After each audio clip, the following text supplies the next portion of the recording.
Welcome to Super Chats. I'm Nick. I'm Cameron. I'm Carlos. And this week, what just happened?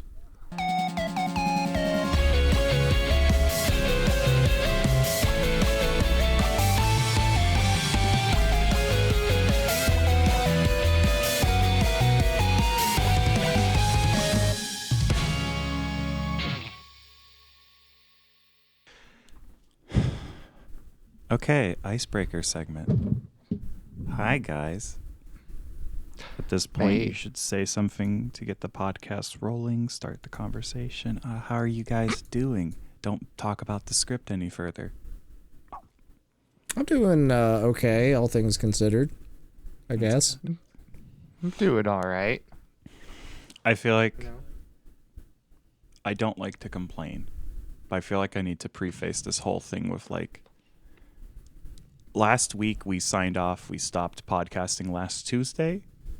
I have been working every day ever since Saturday, Sunday, Monday, and they've all been long days. I've been working at least 10 or 11 hours every day in a high-focus IT training environment. I'm very tired. I should also mention that usually when we were done training, we were also kind of going out on town and showing some of the people who flew in around and building the team. Mm-hmm. So I've kind of been working even when we were done working, even though that's hanging out and eating ice cream. All this to say is this doesn't feel like a Tuesday. I don't feel like a person. And this is a hell of a week to have to walk into. Yeah.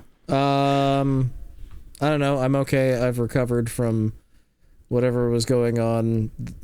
I got stuck working an on-call shift for a day, and that on-call turned into being like on-calls all through the entire night to the point where last week's episode was a day late, which I apologize for. That was shitty on my part, but also like, wow, life just came out of nowhere that day. So if you want the podcast to be for sure on time, you have to pay Nick $60,000 a year.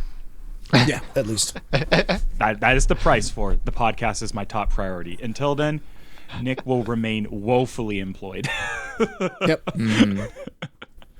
And today was my day off of the week, so Oh, your one day. my one day. Yeah, I think that was in the Declaration of Independence. You get at least one, I think. I haven't had one yet, so for once I worked harder than Carlos, but give it until next week. Carlos will fucking catch up again. Today's a light week, okay? Today is a light week, as I say that, knowing that it will probably not be a light week. No. Oh, Carlos. It never is. All right. That's enough faffing about. Let's talk about how VAllure exploded. Yeah, VAllure exploded. Well, that's the thing, is I guess it didn't really explode. It kind of just went away. This was like weirdly, this came out of nowhere and was a surprise, but it was also, well, we don't pay good attention, is the first thing. Because if we were paying good attention, there were hints, there were signs, there was stuff going on. Their Gen 3 debuts, or their Gen 3 recruitments had been put on pause. From what I've read from the community, there have been indicators during some of the more recent streams that things were happening, things were changing, and even like specifically on, what was it, Sunday night was the last night that we had VAllure.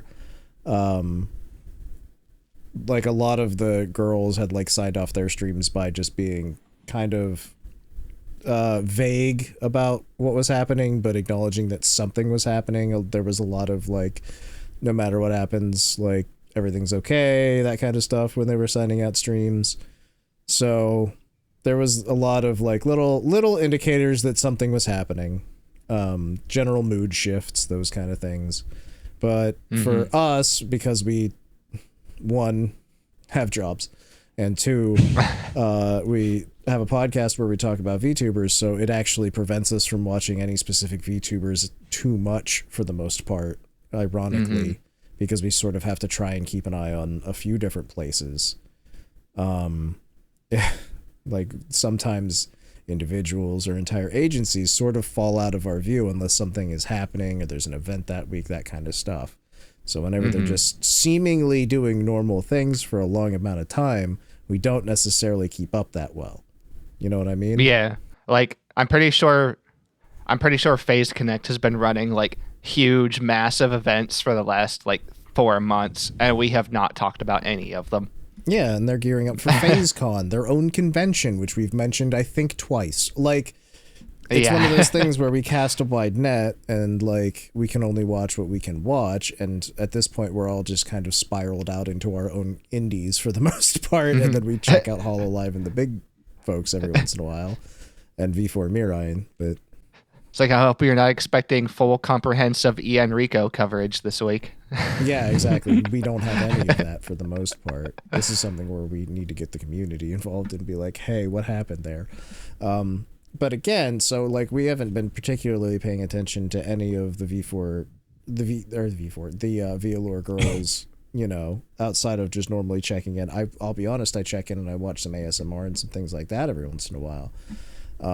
Or, you know, if Mercy's doing a cool retro game, I hop in and watch her for a little bit.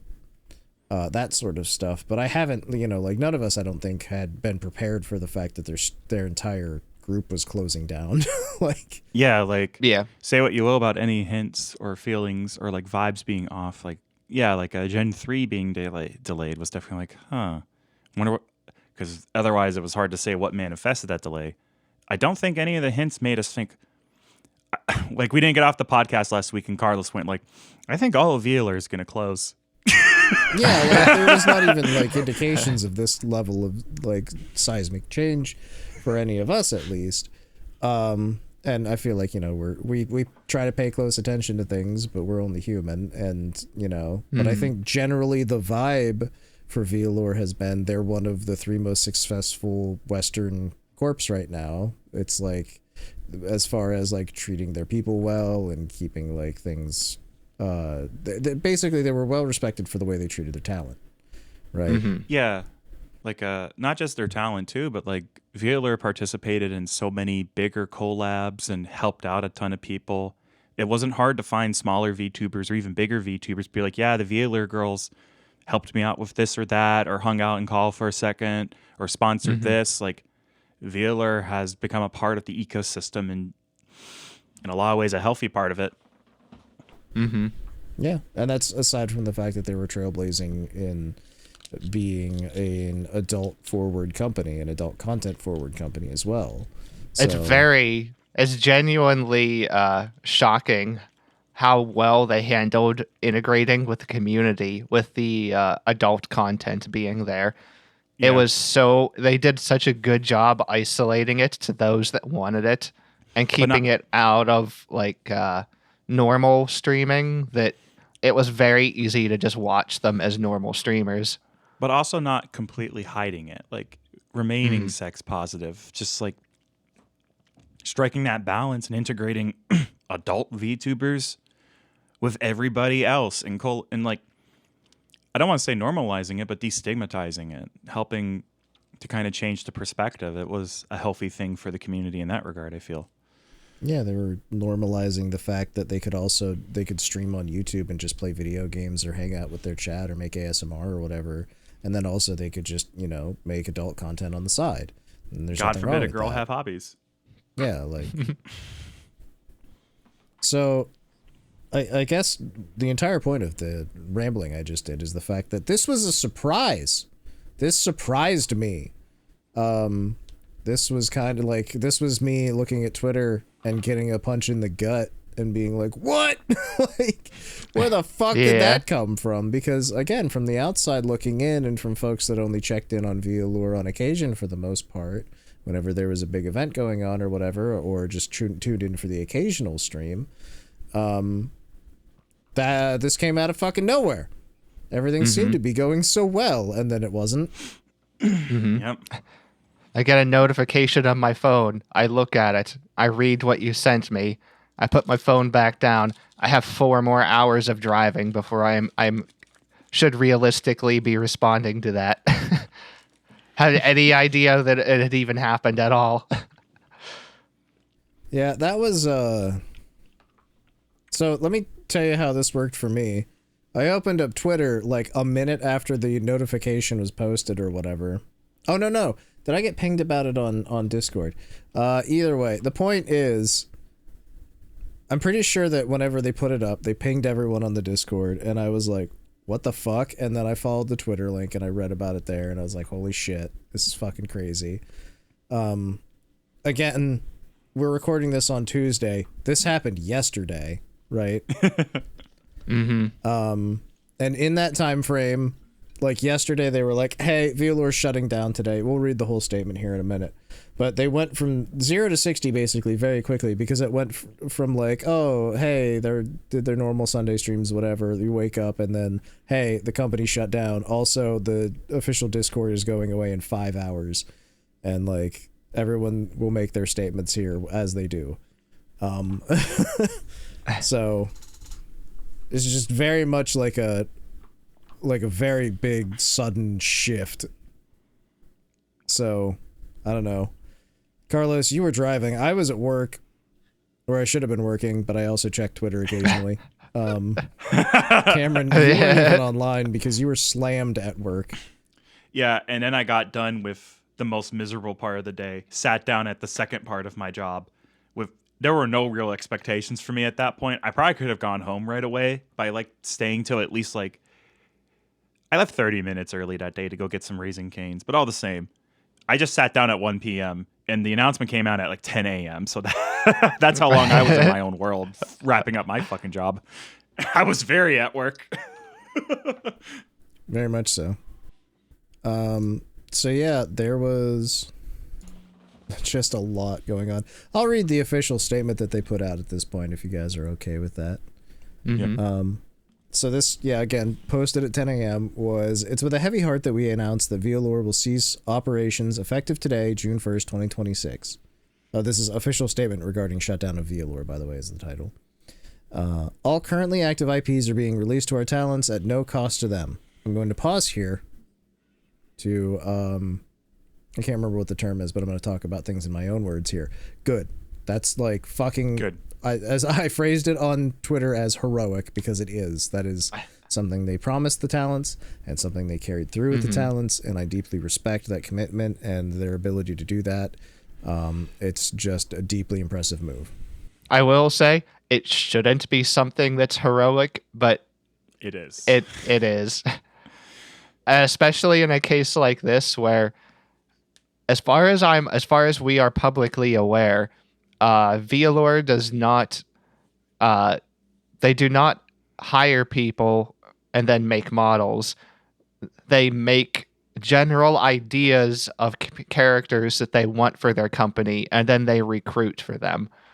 So these were ideas that were likely already made before the people, piloting them were ever even brought on. But they were still allowed to take the IPs with them. Yeah.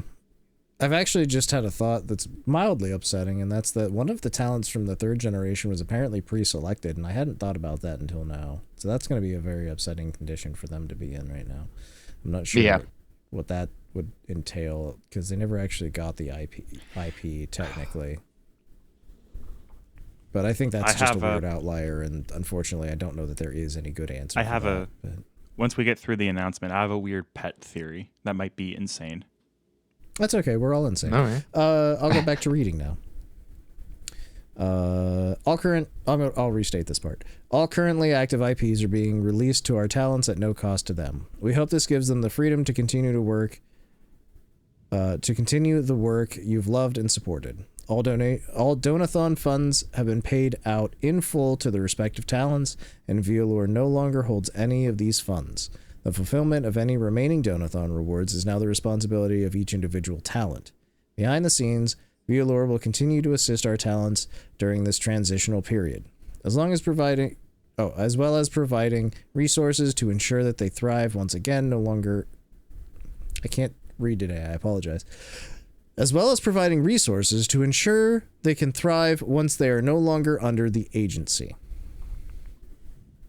So not only are they going to give the IP, they're also making sure they get all the payments that they're owed. They're making sure that they're doing their best to try and help the talents move to no longer being under agency and being independent talents. Respectable. Like, fucking great. Excellent. That's the way that you would want any of these things to happen. Back to reading. The decision to shut down was not made lightly. While we won't be going into the specifics behind it, we want to assure you that our focus remains firmly on our talents and their futures. To help them move forward with a positive focus on their upcoming content, we kindly ask that fans refrain from directing inquiries about the shutdown toward our talents during streams or through other channels. We cannot thank that part speaks for itself. Don't bother the girls about it. Don't ask for details. They've told you what they're going to tell you. If they tell you more, that's their own volition. And don't bother, like, one talent about other talents, etc., etc., etc. Have a little class. You know, it's a transition for everybody. We know that it's rough for the fans, too, is basically what it comes down to, right? We cannot thank the VAllure community enough for the incredible support you've shown our talents over the past 2 years, and we hope you'll continue to follow and support them on their individual journeys going forward. Yes. For details on each talent's plans for the future, as well as where you can find them, please check their X accounts, the VAllure team. That's how the statement ends. Yep. And at that point, you can go onto each talent's page, and they all have their own variations of this announcement with specific details. If you two would like, I do have a little write-up for each of them. Yeah, go for it. Yeah, sure. I was going to say, I was going to go through all the statements next anyways, because I have them all here, but... I think it's probably best to summarize them, just because that'd be another 10 paragraphs. And that's the thing, is like I was basically going to summarize them instead of reading them all off directly. And that's what I'm doing. If you've I wrote out prepared, these summaries. go for it. We're doing the same thing. So from Gen 1, Azura Dule is going to keep streaming. Obviously, she's keeping the IP, and she's going to have a stream soon explaining things. That may have even happened today, because I know a lot of girls were doing their explanation streams today. I just was very at work. Icy Snowpaws will also continue to stream, similar, where she will have a future stream discussing what the plans are. Emmy is going to be doing guerrilla streaming, where it will be based on vibe, so no strong plans for a complete return, and she's going to let her members know what she's planning on doing for the future. Mercy Modiste is a bit different. She's planning on returning to streaming until her Donathon goals are completed, which is good. We appreciate that.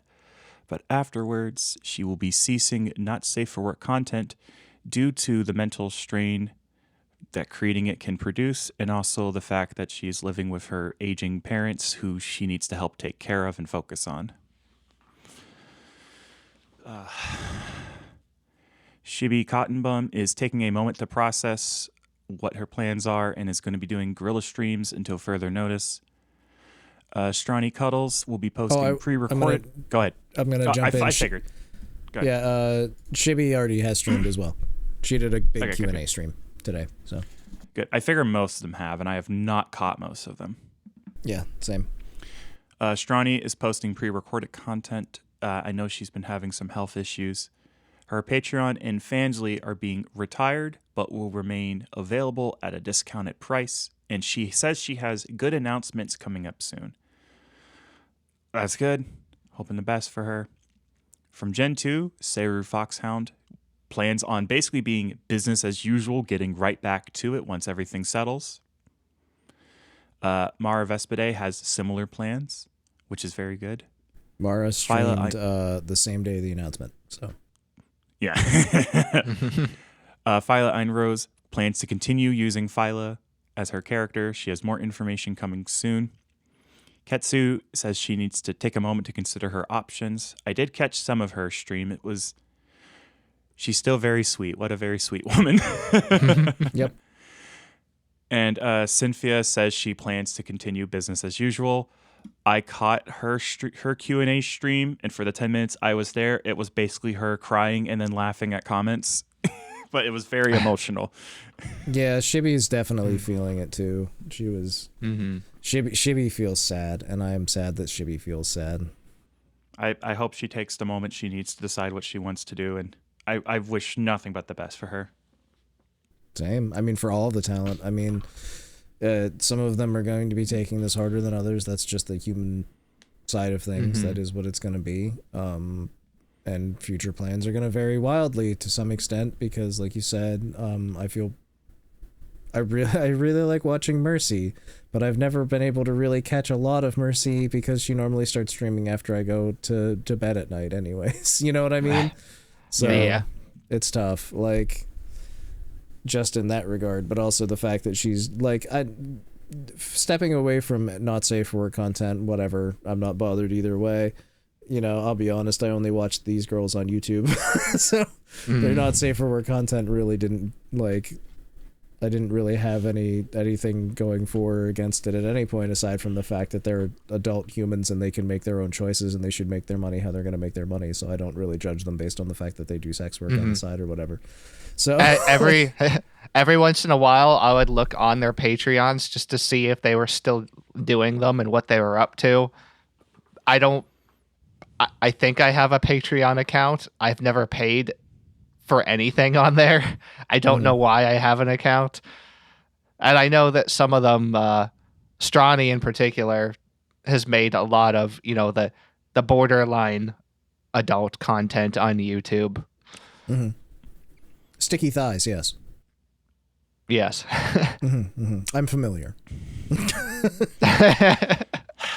I don't remember the source, but I remember reading somewhere that Stronny basically had, like, some of her illness was stress induced, and she had a doctor's order to cut as much stress out of her life as physically possible. I wonder if that's related, Which, Cameron. For those of you who don't know, Stronny is a big part of why VAllure exists, perhaps the main person. I believe she was the CEO. So Stronny having major health issues and struggling and needing room to breathe, it makes sense that this would be, to some degree, the end of VAllure, because the only other option is she hands it off to someone. And handing off your Vtubing / lewd audio company, that's going to be hard to find someone you completely trust with something that's has a lot of delicate adjectives in it. There's a lot going on. It's a very, very, it's like 3 niches in a niche. You know what I mean? Like, and on top of that, trying to be an extremely talent-friendly, generous pay cut company. There's so much going on, and it's so easy to screw up. I can only imagine doing something similar if I were in those shoes. Just not wanting to risk screwing it up and handing it off to someone who would V-shoujo it. Yeah. like, I think that's fair. That's also, like, as we get into, like, the more opinion discussion part of it, where we talk about our experience, it's worth re-mentioning. Hello, everyone. At one point, we were sponsored by VAllure. We received funds from them that we immediately spent on chicken nuggets. A comedic amount, but it is worth redisclosing in case anyone new seeing us or hadn't seen our chicken nugget episode. We are financially and emotionally compromised. Yeah, no, like, Yes. we all love these women. These women are fucking fantastic. Yes. We have an inherent bias and an explicit bias. To be aware. I got like 4 meals of chicken nuggets out of them. Carlos, he's more biased than any of us. Also, selfishly, now that there's not a legally binding part of their contract that says they're not allowed to talk to men on stream, if any of you guys want to come on the podcast, let us know. I live in a hotel. I'm so alone. No one talks to me anymore. I need someone to speak with.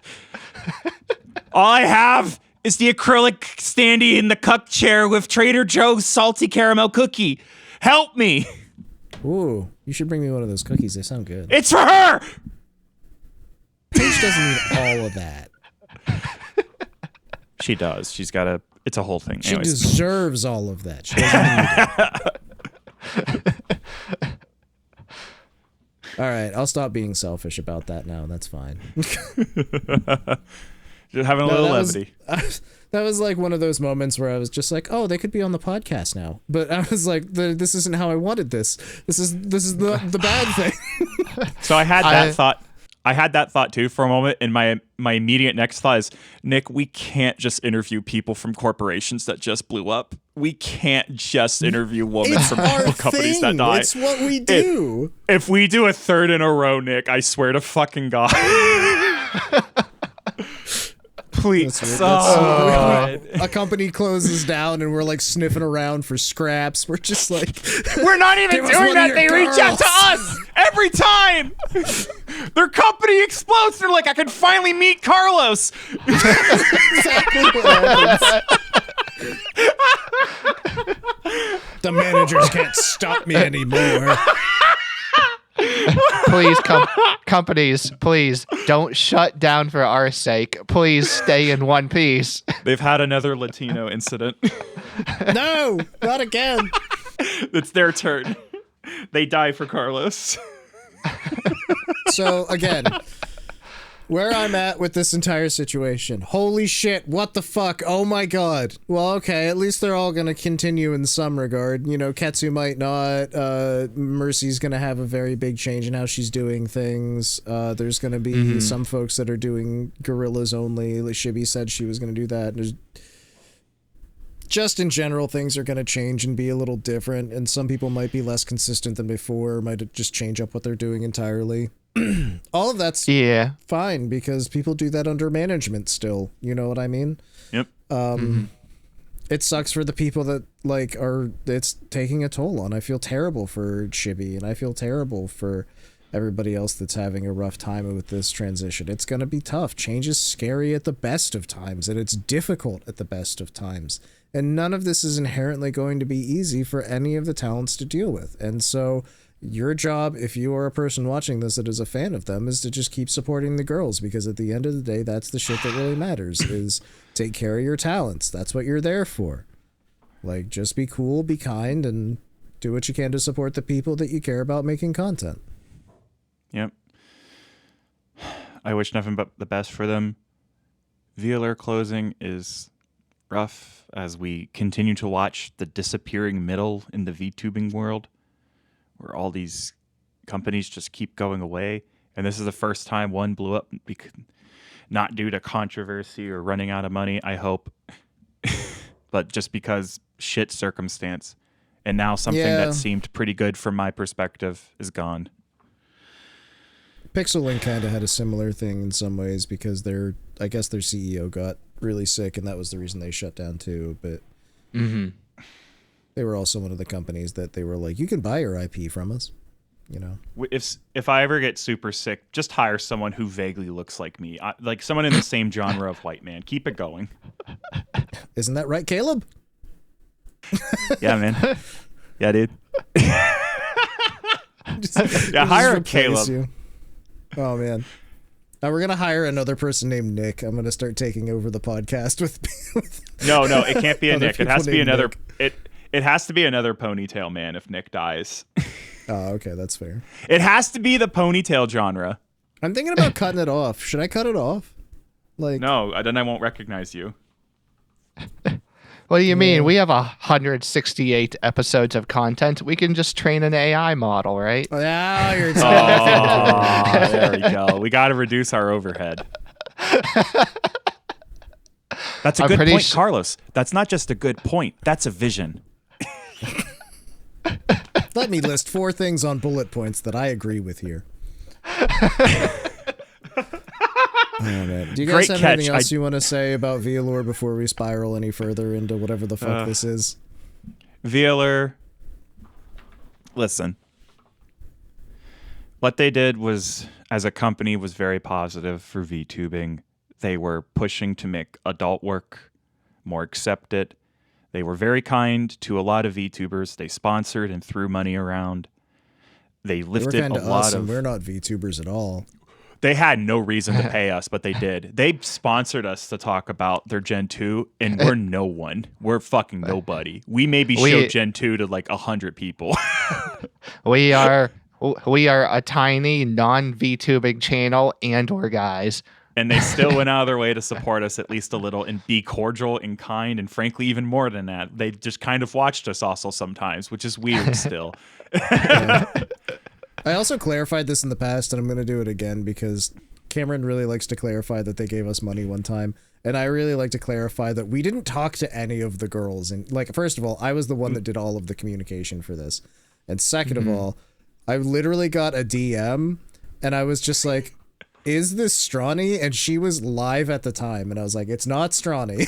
So first of all, I don't know who I talked to. To this day, I have no fucking clue. Second of all, they gave us money for chicken nuggets.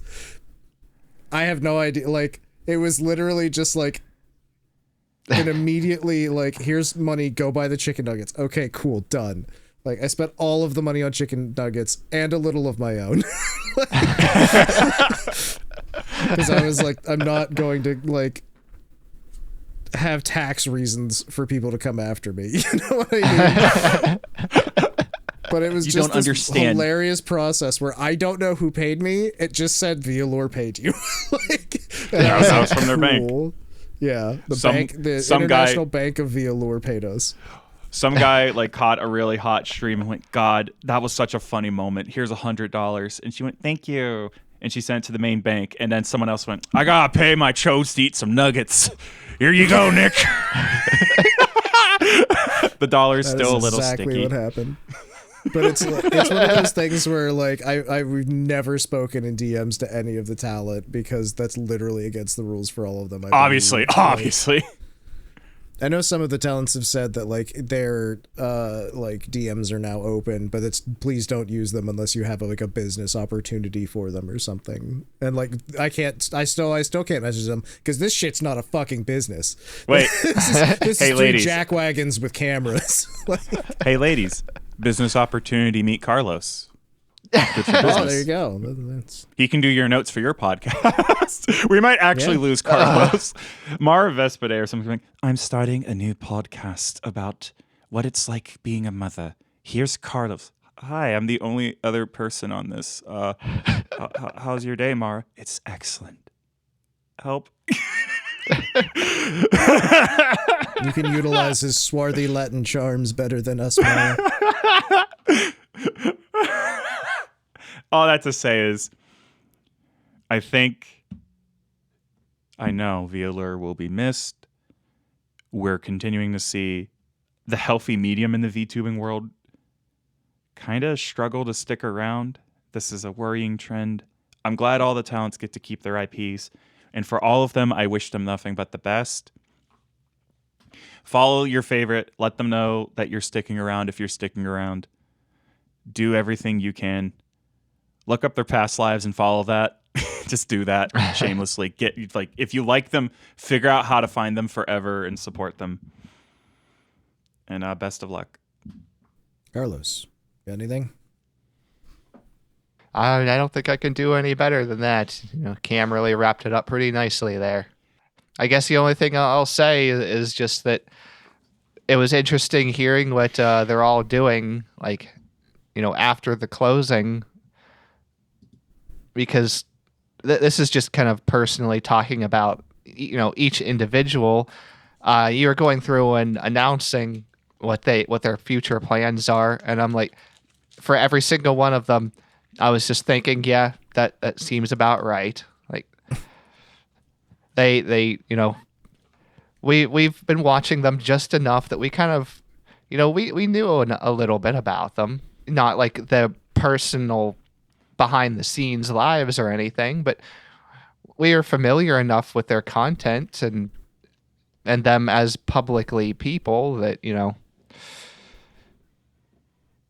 we were you know, just a little bit closer to them than the average streamer that we watch once. Yeah. It's also funny to me that, like, I don't know. I only probably like, all right, we've talked about this before too. Carlos he chats. He is a chatless gentleman. He does not have any interest or desire. Cameron chats pretty freely. I feel like comparatively. When I'm in the mood. Yeah. And I chat like in maybe there's like a few people that I watch that I'll chat every time I'm watching them, but that's like a 4-person list. You know what I mean? But aside from that, I will chat maybe 1 out of every like 10 of the streams of theirs that I've watched. You know what I mean?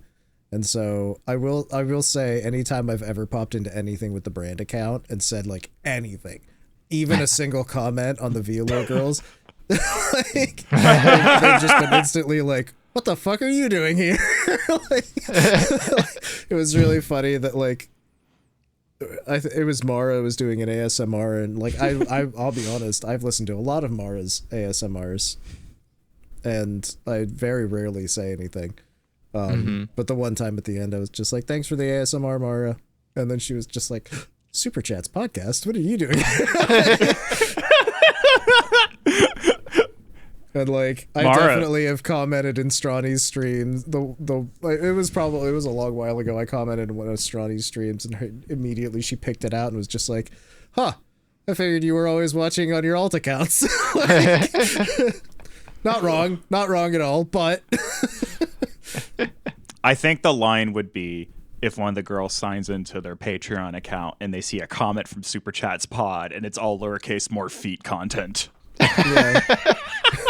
That's the way Daddy likes it. Like, it's different when you can assign the fucking name, like a name and a face to the person that's leaving the comment. No, all three of us are saying it in unison. More for Daddy. Yeah, because that's even funnier because they're just like, because like just inherently one of them would be like, oh well, if Carlos is saying that, that's fine, but if Nick is saying that, I don't like it. Like, it's just like, because you're gonna have your own preferences. Like, oh man. So that's an even funnier thought. Just like the immediate question of who left this comment of the 3 of them. Oh man. Anyways, I just hope all the best for all the girls there. It's about time we move on to a different topic. What do you guys think? I agree. Mm-hmm. Let's talk about something happy. We're doing a joy sandwich with 2 sad things on the outside. I haven't added the other sad thing to the notes yet. It's going to be a surprise for you guys. Will it? What the fuck happened to your hair, Cameron? Like right now? Like, why do you keep playing with it? What's going on? I do this all the time, but also like I have a weird little bump and I don't know how to make it stop bumping. It wants to bump. Like, watch this. It's happy with this. But this is in a natural state. It doesn't want to go to the side. If there's any hair experts, join the Discord and help me hair. Moose and twist. See? Now you look like a rooster. I'll keep doing that. God, it wants to do this so bad. It makes me want to look like the kid from Meet the Robinsons. Your other hair? What the? I don't know. I went to a professional barber. It cost me $30. My head's weird.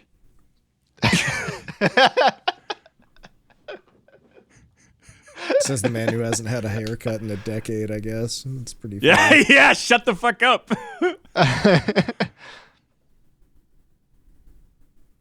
That's the as a man with long hair, I have the unique position in my life where occasionally a woman will have 2 sips of wine, which is enough for her to ask the questions she's not allowed to ask normally. And then she will look me dead in the eyes and say, "Can I braid your hair?" It's literally like every woman I've ever met is 2 wine coolers away from asking to braid my hair. It's like the funniest thing in the world to me. The answer's always yes, by the way. I don't care. Fuck it. But shall we talk about a debut that I vaguely talked about last week? Yes, I would love to talk about a debut from last week, but again this week. Excellent. I mentioned the lead up to this debut last week, which was a many-person karaoke relay that I only got to watch like half of. But it was a neat one. It was very quick. Everybody got like 3 songs, and then they were on to the next person. And it was all leading up to the debut of Oshiriko, the Firefly girl. Oh. Nick, did you watch this? Nope. I knew you wouldn't. I knew you wouldn't. That's why I watched it for you. Thank you so much. I did watch little bits and pieces. of it, and it was a very good debut from the 5 minutes combined of footage that I got to watch. So if you'd like to fill me in more about this really cool, what color would you say is her primary color? White and light green. Green. I will go with green. I will say that this green girl who is really cool. Tell me more about this primary green girl. All right. Firefly. That she is a firefly. I remember specifically putting in the notes at one point. It's like, kind of her model kind of reminds me of a fairy. And then I got halfway through her debut, and she specified in her debut, "Do not ever call me a fairy." So I had to delete it. Okay. Well, she's not a fairy. We know that now. She's got little wings though. But yeah, started off with a lore video, and started off immediately. I got very confused as I realized her lore video was half in Spanish. Oh, see. And then the lore video bilingual then. She does. And then her lore video continued, and she had pictures in the back of several VTubers that we recognized. Really? I saw Penny Puffball and Echo Mori, and several more that I forgot to put down, but I remember those two. If it was all the people from her the lead up karaoke, then I know that Alicia was in there and a bunch of other folks too. So, but most of her lore video was like a Disney sing along. She was singing the lore instead of speaking it. Like a musical. Yeah. Yes. So I don't know. It was neat. And also, while this was her official model debut, this wasn't really the beginning of her content. She's been streaming as a PNG for a while, and even before that, she's been making video content. So she's been kind of easing into it. Well, that's good. Does she seem like she knows what she's doing? Yeah, she does. She spent about half of her debut yapping. Nice. That's the right thing for a VTuber to do. She said that if you write her name in Japanese, it translates directly to butt light. That makes sense. I was kind of questioning that when I first saw her name, because I was like, Oshiri means butt, right? Like, well, it means like end or something, but it's usually used to refer to a butt, I think. So. That's when Karane translated eating Mike Tyson's ass to Japanese. It was like Oshiri no taberu, and so I was just like, oh, hi, understand. Naruhodo. Well, she did tell us she's had quite the extensive living experience, because she is Spanish. To what degree, I'm not aware of. I don't think she really specified. That could mean many different places in the world, but yeah, she lived in Japan for a year, and it makes a lot of sense seeing Penny Puffball in her opening lore video, because she is currently living in the UK. Oh, that does make sense. So, British tapas. It all makes sense.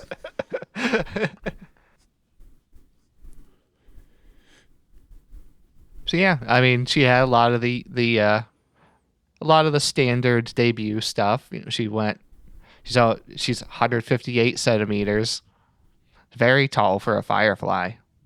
Very tall, yeah. Yeah, it's the biggest firefly I've ever seen. I don't even know if I've seen one that's 155 millimeters. 158 millimeters is the joke. I fucked it up. Ignore it. Carlos, edit that out. Let's go. Thank you, Carlos. I'll edit it out just like I edited out the last episode. Good. Cameron, by the way, you're now on the Foot Wiki. Sorry. The what? Don't worry about it. Go ahead, Carlos. Tell us more about Oshiriko.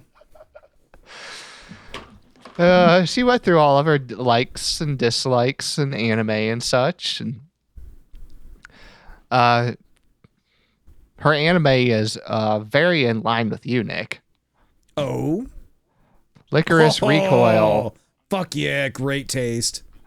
Lucky Star, K-On, Beck. Oh, man. So she's fucking batting 1,000 right now. Holy shit. I like this creature more. Mm-hmm. her likes were really neat too. She said when this was more specifically for when she was in Japan, but she did a ton of cafe hopping, which is very fair because Japan has a lot of fantastic, unique cafes. But one of the things she also specified is she really likes sumo, which I've gained a lot of appreciation for after going to a few panels for it at anime conventions. And accidentally staying in the sumo area of Tokyo while we were there too, which was really cool. Yeah, staying at a hotel next to one of the major like sumo halls in Japan. Yeah, and then turning or whatever, and then turning on the TV and there's just sumo on TV in the hotel. Yeah, it was very cool. So yeah, she's gonna be maybe a little bit focused on singing for what she can do. She does want to release an EP, perform in Japan, do a 3D concert, and she specified that she wants to collab with V Singers. Cool. Very cool. So yeah, she really knows what she's doing. Like she, didn't at least. I'm sure she was nervous. Most people are when they're starting off something like that, but she did a very good job. Well, that's really good. And she has debut merch too. Of course she does, which is something that Cameron should take over at this point. Fuck, you're gonna make me open the OneNote. Fuck you. I can do it if you don't want to. No, it's fine. I love opening it. It's too late. It's from Kawa Entertainment. You can find it at kawaentertainment.com. Oh, now you're making me open a different website. I can only open debut-bundle. Or by going I can only open one website. And then only one website at a time. You're making me close the first website, and now I'm opening a different one. I can literally just do this. It's fine, Cameron. No, it's fine. What's her name again? Oshiriko. Oshiriko? What's her last name? She doesn't have one. She's like Madonna. I see her.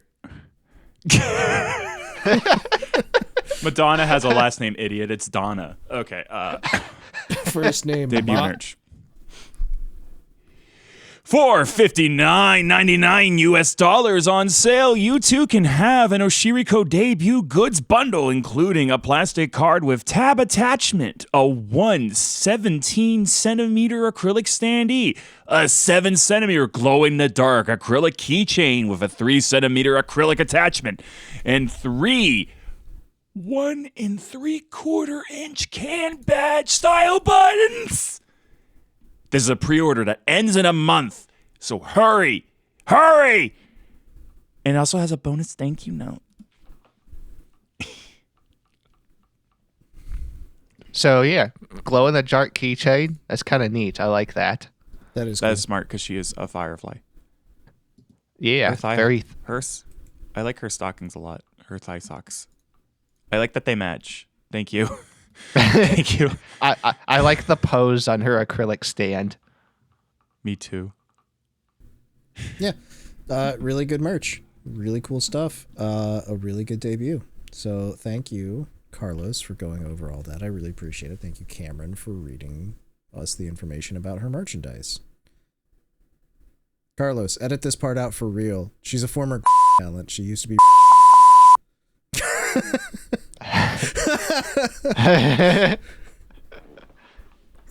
or just beat it because it's funnier. Well, I don't know. We'll see how much effort I got. Sounds good. Okay, that's cool. I really like that. You guys want to talk about something else that was, like, pretty rough to read about today? Yeah. Yeah, this is one of those ones that, like, I kind of have to track it around a little bit because a lot of things kind of dropped all at once today. I guess this was 20 hours ago, so we'll call that yesterday. But, Shizukou, a retro gamer VTuber who's really cool and very British, and you should check her out. I'm waiting on her to start doing PSP mods because she promised those, and I don't think I've missed those happening yet. But if I did, I'm sorry, but otherwise I was waiting for her to start doing that. But she really loves fast cars and retro games. Like, she loves that Nissan Skyline that she loves so much. Anyway, she posted a big, many paragraph long, it wasn't a Google Docky, but it was definitely a Twitter post. This would have been traditionally a twit longer back in the day when those were a thing. And this was about the company that she used to work at. I don't know if this came about because of just the current air of corporate changes that are occurring in VTubing again or what, but she posted a very interesting, and I'd love to talk to her personally, honestly, about this because I find this very interesting. You know what I mean? But I'll just read it off for you guys, and you can just jump in and tell me if there's something you want to talk about, or otherwise I'll editorialize on my own here. But she posted and said, "My experience at my ex-job wasn't a dream. We were all led on to believe we would get 3D in official studios, sponsorships, convention visits, and so on. Everything that publicly happened was the result of our own hard work. Sponsorships, I made that happen. A lot of things wouldn't have been done without content chasing. I had to make a reminder list every single week to make sure without constant chasing. I had to make a reminder list every single week to make sure things were getting done. And even then, some projects would have a delayed response of 3 months later or more. Constant presentations to them, explaining the benefits and detriments of decisions, how VTubing works, and what the audience wants with screenshots and evidence of successful stories. I do marketing as a full-time job, too, so I had to balance that on top of all of this. Then my outfit gets canceled. Because again, they didn't do things properly. Everything was always rushed, no care was put into anything. In terms of our own opinions, they let us on that they mattered every single time, asked for feedback on illustrations and ideas, but told us we can't disagree or make changes. It was frustrating. We were in a loop for 2 whole years. I was also used as a comparison to others, told others that they should copy me and my content. Why? My content is completely different to everyone else's. When it came to finally discussing the breaking point with Upper, they told me that I should not throw a tantrum. To be clear, I made a whole presentation to tell them what needs changing for me to stay within the company. I was courteous and professional. No yelling, no raising of the voice. They took a week away and came back saying I'm being childish. I'm glad I'm no longer a part of that company, and I don't ever want to be. My full-time job is competent, professional, and will openly discuss things. I know every workplace is not like this, but I won't silently endure mistreatment, especially when it affects my friends too." And that's her whole statement. Reporting tweets like they're news isn't something that I normally do, but this one feels worthy of attention for sure. And again, I find it incredibly interesting, one way or another. I feel terrible for her. I feel that this is obviously an untenable situation, and this really sucks as a situation to have to deal with. And I'm glad that she's free of that situation now, and she's pursuing her own goals in her own ways. She's very good at marketing, by the way, in case you didn't know, because she has a very strong social presence. I see, like, many very well responded to, like, tweets, Reddit posts, everything from her, like, usually daily. She does a fantastic job of marketing. She knows what she's doing, and she's good at it. So I believe her when she says that. And so, again, and there's people in the comments. Penny is in the comments. Alias Inono, Bonnie Barkswell, Chika Fuji Lisa, Connie Kanizawa, Triggerfish, all these folks that are like responding and offering sympathy and kindness and everything, like big VTubers that we know of, that we respect, that we like. So again, I've watched Shizukou. I don't know how to pronounce her name. I suck. But I've been watching her, you know, off and on. It's difficult. She streams on Twitch, and I don't open the purple site very often, but I do for her on occasion. You know what I mean? Yeah. And so just hearing that this is sort of like a not uncommon corporate experience for VTubers and how frustrating it can be, it's just kind of, it weighs pretty heavy. You know what I mean? Mm-hmm. And this is not the only tweet that we've gotten today about this sort of situation. So I just kind of want to like check in with you guys at this point and see how you're feeling. Definitely sounds like bad. Just summing up the response that I sent you to this post, basically immediately was, how is this normal at this point? Like, is it really that much incompetence? Are these companies beholden to higher ups so much that they can do nothing? Are they really just not? Are they actually just that malicious? I don't know. Obviously, I've never worked in a job like this before for management, but to someone that has, all three of us have plenty of experience working in in office jobs, and sending emails and calling people in a timely manner is not that hard. No, it's expected. It sounds to me like the company she was working for wasn't even sure what VTubers were and just wanted to make money. Yeah. It's a very rough situation to read about, frankly. And so, I don't know. Like I said, I respect the fact that she's in a much better place than where she was, and I'm happy for her, and that's really good. I find this sort of thing, like I said at the start of this, I would love to get the chance to actually talk to her about this and really kind of like learn more about it, just because it is such a thing that lessons need to be learned from. You know what I mean? Because this keeps happening. Sometimes you do everything right and it doesn't work. And sometimes you do nothing right, and believe it or not, it still doesn't work. So, and this feels like a situation where things just weren't working out because everything was going in circles and nobody wanted to tell people that the things that needed to be heard, and even when they were told, they didn't believe the person that was telling them. So I think the issue is they didn't want to make a good company. They wanted to make money. Because like companies are like things you have to invest in and take feedback on and work with the people who work there and foster a good environment. It takes work and sacrifice from literally every step. A good company has people at the top who make sacrifices too, and listen to the people below them, so we're all pulling in the same direction all together. This sounds, if you go out of your way to communicate with them in this mysterious Vtubing company, their reaction is, you're being a baby. It kind of sounds like you deserve to not exist.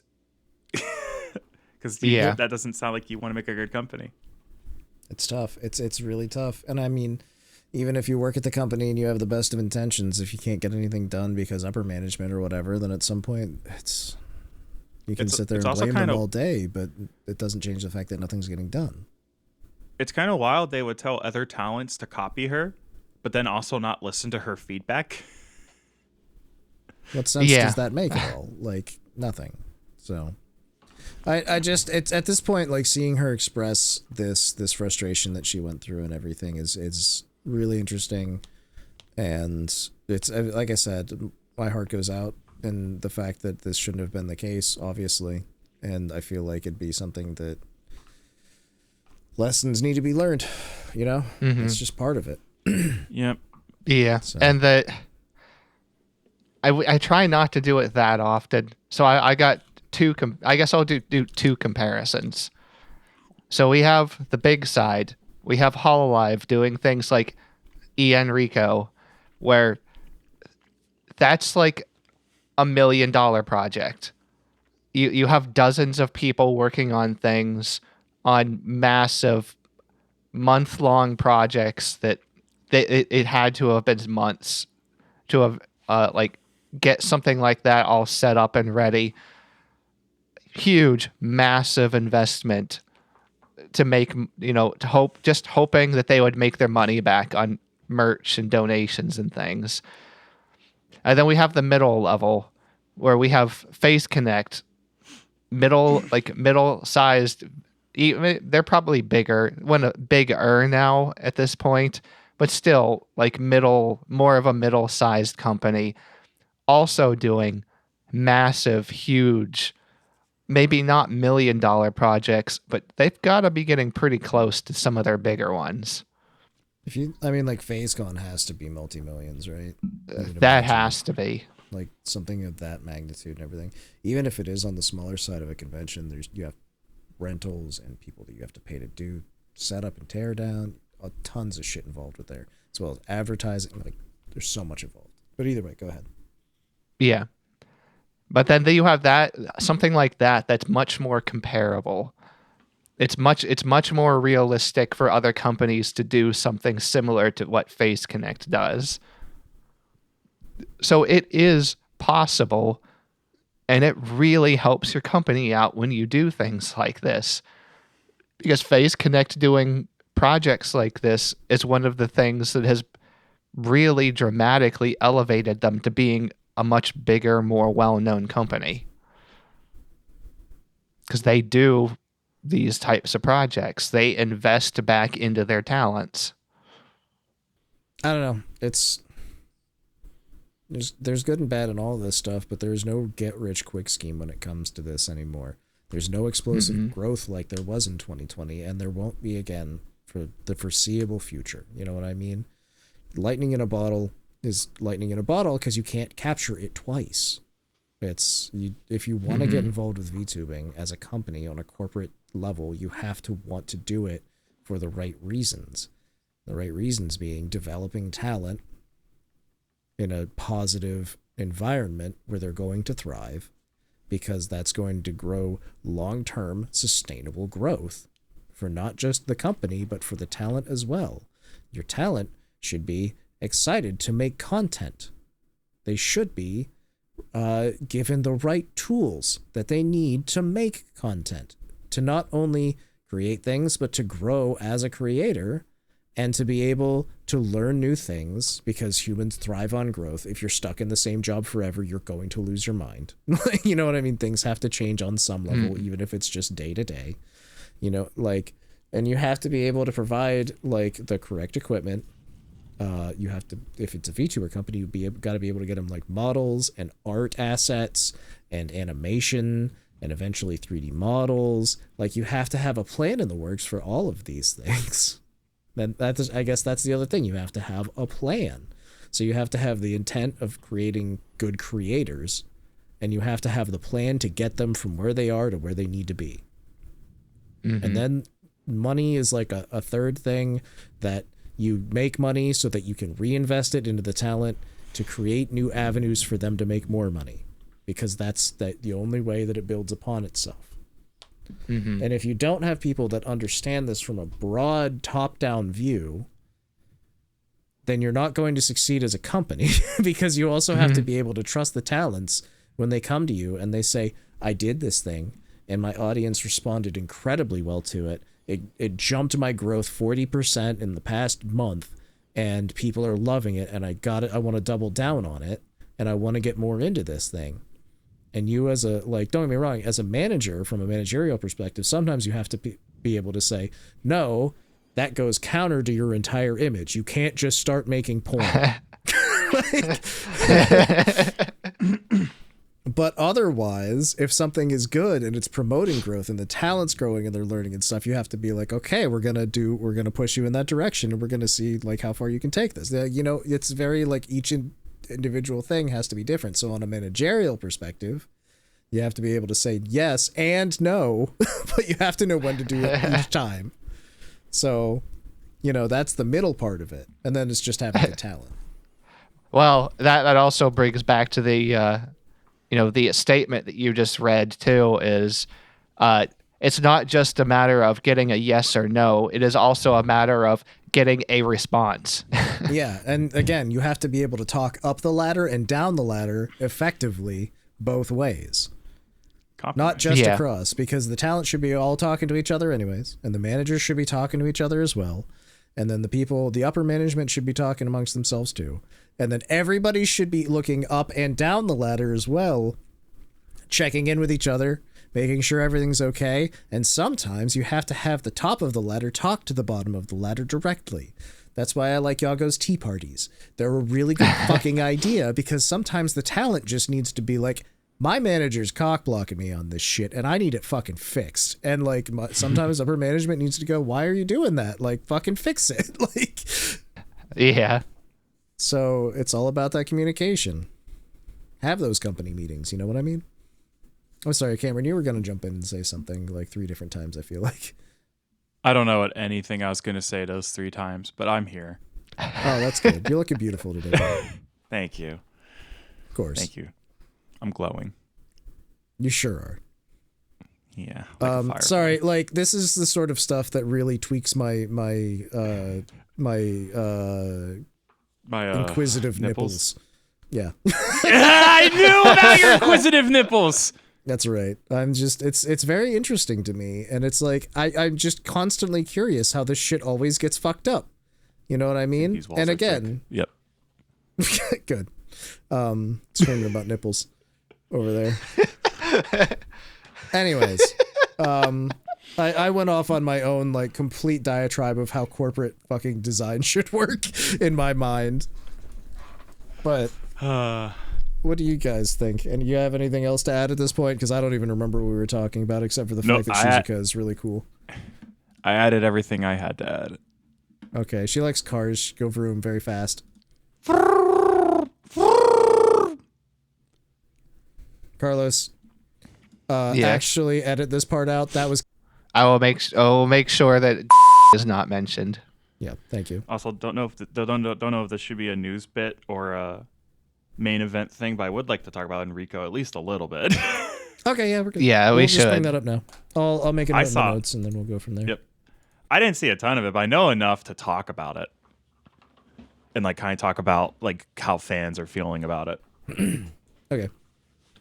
Well, from that, we're going to jump straight to the event that everybody in the biggest side of the VTuber community has been talking about, which is ENReco Season 3.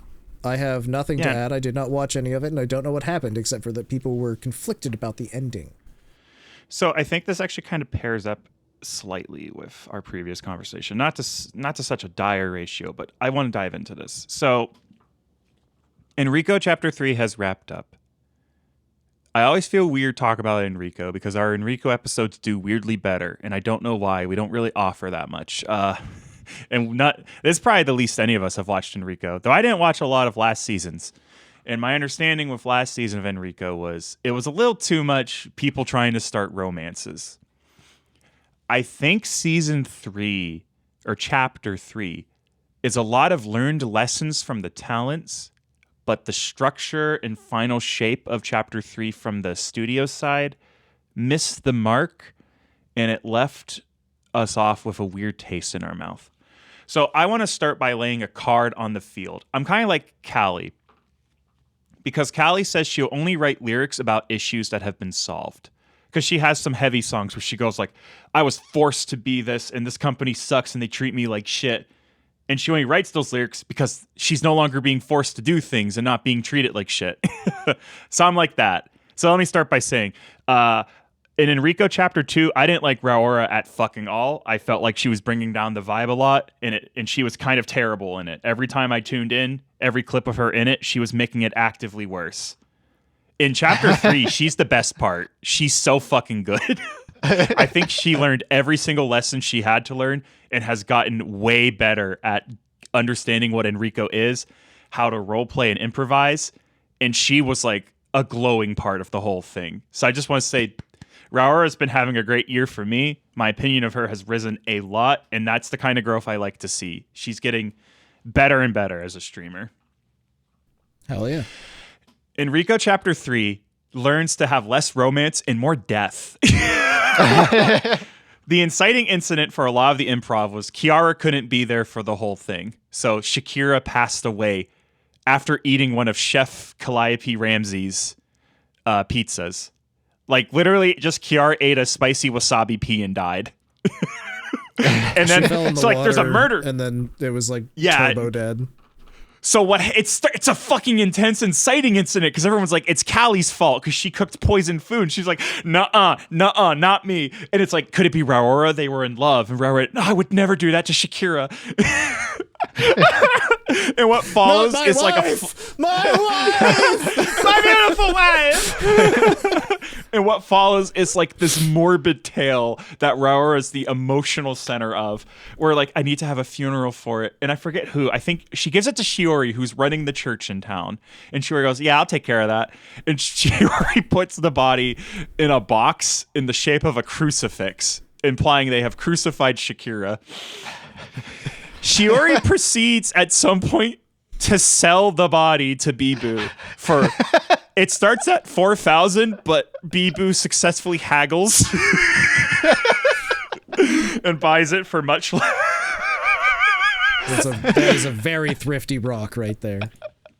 Raura is trying to go visit the body. Meanwhile, Raura is also slowly learning that she lives in a simulation because there are sheep that are giving her weird vibes, and the sheep is at Shiori's church. And Raura's like, I don't trust like that. Something's wrong there. And she's freaking out. And she rides to the edge of the map and discovers a glass box. And she's discovering something's wrong with this reality. Everything's fucked. Nick, there's a clip you need to look up that's on like day 3 or 4.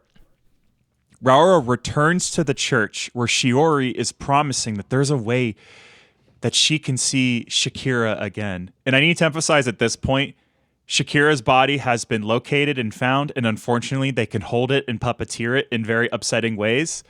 One of the most upsetting things is Gigi gets a potion of invisibility so she can turn invisible, but still puppeteer Shakira's body. Shakira's body appears out of nowhere and starts approaching Callie, and Callie goes, "No, it wasn't me! It wasn't me!" Like phenomenal S-tier, equally comedic and dramatic roleplay. Like the perfect balance. Like, you know how the Jonathan RP was almost too sad? This is that perfect balance of so fucking funny, but still kind of fucked up and sad. Like, you can take it seriously or not. Fucking Gigi's fucking Raura's in a pit in like a secret chamber in the church, and like Shakira's right there. She's kind of moving around, and Shiori's like, "Do you want to know the secret?" And Raura's like, "I don't know. Shakira, chill your hips for a second." Because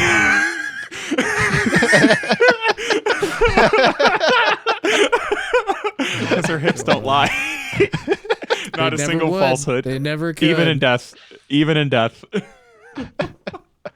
There are magical moments hidden without. And of course, the whole time, Nerissa and Elizabeth Rose Bloodflame are doing this elevated toxic Yuri to the point that like Elizabeth is editing her sprite so it's slowly turning bluer as they play because Nerissa is ruining her, destroying her essence, and it's fucked. So like if you want that elevated really serious shit, unshockingly it's coming from Nerissa and Herb.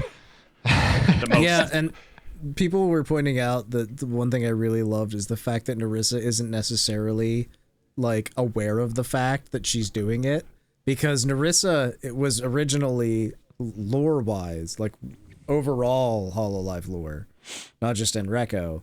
Like Nerissa was put in jail because she kept corrupting people and she didn't know she was doing it, or she didn't necessarily intend to. But now she has amnesia and she doesn't even know she's capable of it, in theory. So just being around people can corrupt them because she's Nerissa. You know, she's the demon of soup. I mean, sound. And there are just magical moments with the role play. some of the stuff Nerissa does is like, you can tell these two are seasoned. Nerissa's doing like some toxic shit, like go and saying some lines. And unfortunately, Nerissa is on the list of VTubers that when they say "I love you," I believe it. So Nerissa doing really evil, fucked up shit. It's like, how do you even find the words to reply? Because it's powerful, and Herb is a powerful respondent. And there's all sorts of other magical stuff like that. Again, I know like Mokoko and Fuwawa both had some intense moments too, where like they're both very good at getting into the RP and also breaking the game because they know the mechanics and they're funny little guys. You can't be mad at them. Little guys. Wasn't it Fuwamoko that like had a pet cat or something, and they inadvertently named it. They named it the dog, same. Like, Woof the dog. It was Woof. It was Woof the wolf is what they named the dogs. Woof the wolf. And it's like, come on, even when we're not talking to each other, we're doing this shit. It's so funny. And I'm stalling for a minute as I scroll through my YouTube likes to make sure I talk about all the big moments I went to. Yeah, Sister Shiori really sold Shakira's body to Bijou. The case of Shakira's death is mysterious. I fucking love that. Yeah, Gigi puppeteering Shakira's body around. So fucking brilliant. And that's what I like. That's when ENReco's at its best. When all of these custom mechanics they've modded on enables the improv. And unfortunately, when ENReco's at its worst is when all the shit they have planned ruins what the talents had planned. Because unfortunately, ENReco didn't have enough time to wrap up everything that got prepared. And the last bit of it felt rushed, and the main story was just not as good as the story the girls came up with this year. A lot of talents at the end expressed a little bit of dissatisfaction. In particular, Shiori, who put a lot of effort into planning her storyline, felt as if she didn't really have enough time to conclude it, with some people noting that Shiori had left behind like hidden little bits of lore, like a book that Callie discovered right before the end that would have launched the final arc for Shiori's plot. And unfortunately, this put a bad taste in Shiori's mouth and a lot of people who like watching ENReco. Because at the end of the day, people watch ENReco because they're hoping for more big moments. It's equivalent to like the Jonathan plot line ending right before everyone gets their memories back, or like the last little arc, or before the pink one does some fucked up shit again for no reason. And we end with this really weird ENReco where scheduling conflicts led to a lot of key talents not being around, but also fantastic improv where literally everyone took notes from last time and did better. There was way less romance. People who I personally would have identified as not very good at it doing really fucking well and making me feel like an idiot. But at the end of the day, we still are left with this weird feeling of ENReco still doesn't feel like it's been planned out the right way, and it hasn't given the talents the space they need. They made this year shorter because last year dragged on way too long, and the improv plots weren't really going anywhere, and it was just a lot of weird romances to keep track of. So HoloLive adjusted and said, okay, this year should be just a little bit shorter to make it easier. But now it's too short, and everyone had great ideas, and we didn't get to really see any of them to fruition. I mean, that was kind of an accident on like both ends, where the talents planned better for their own personal selves, and then the company also compensated in the opposite direction. So we had compensation like in opposite directions from management and talents. Yeah, and it's like, I don't really know how you resolve that, because you can't see into the future and see that the improv is going to fucking rule this year. And it's kind of hard to adjust in the middle of it. Ultimately, the best, the only realistic way to handle RP like that is to just not have a hard end date. Yeah, and but that's really hard to do when you have that many people and you're trying to plan around that many people's schedules. Yeah, especially you need a hard an end date. overarching narrative that has been put in place to be concluded in a certain number of days, you know? Yeah, like in a lot of ways, some of the good improv we had was payoff from the main story that I hear exists from last season, where it was revealed Advent's evil. Huh?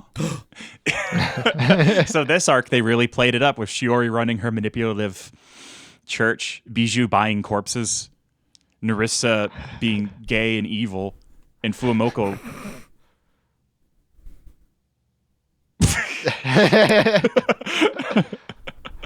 I don't think it's. I was gonna say I don't think Fuamoko are capable of being evil, but Fuawa is definitely capable of being evil. Arson. Whoa, Murder. First of Conspiracy. 2 girls synchronized. Jaywalking.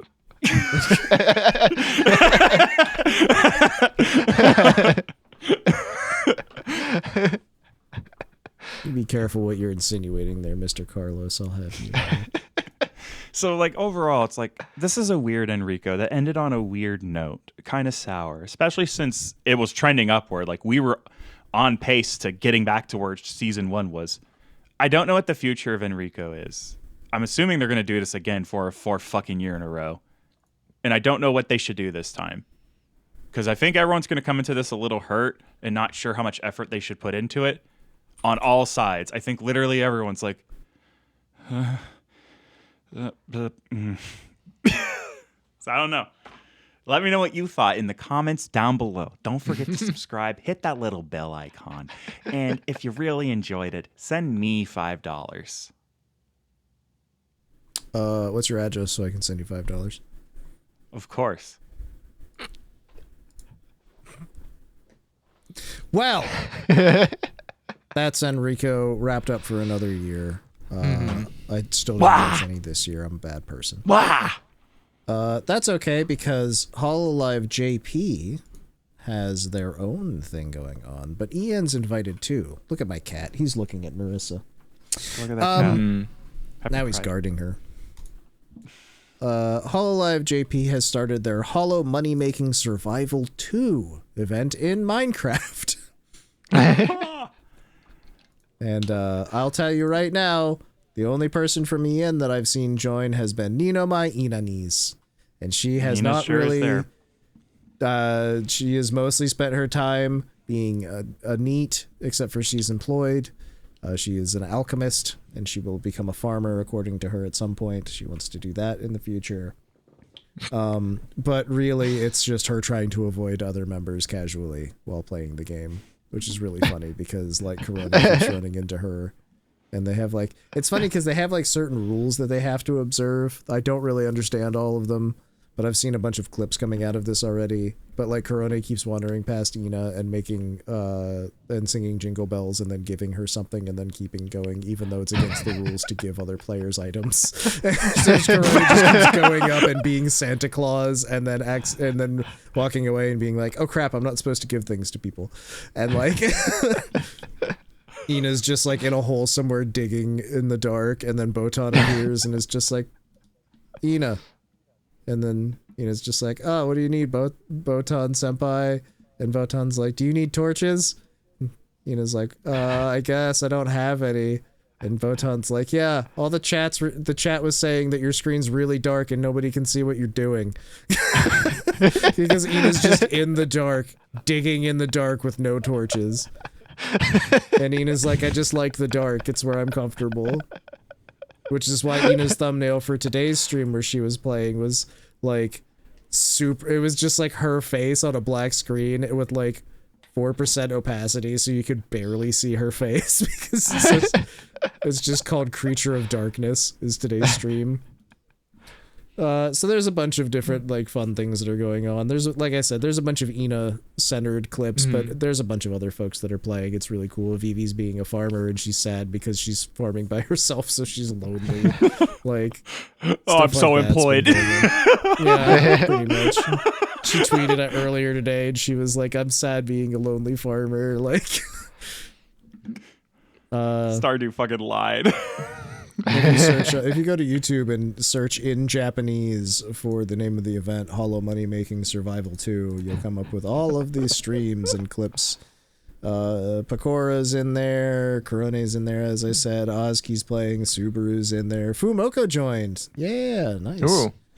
Luna's in there, Iroha, Sue's in there. So there's just a ton of different talents that are all playing this. Watame's in there, Kanade. So there you go.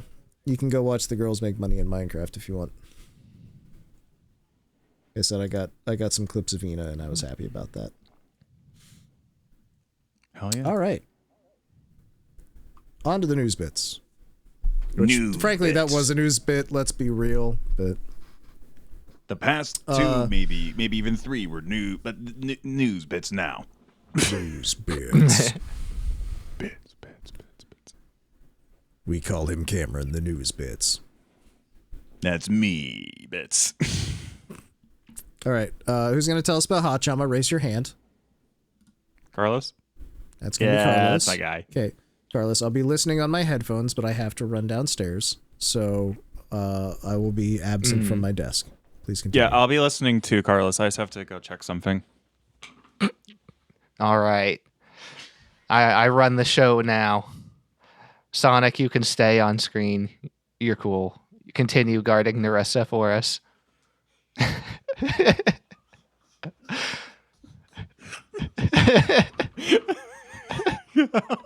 Carlos, do you want to talk about like JoJo or something? It's okay. I got this for Haachama's video.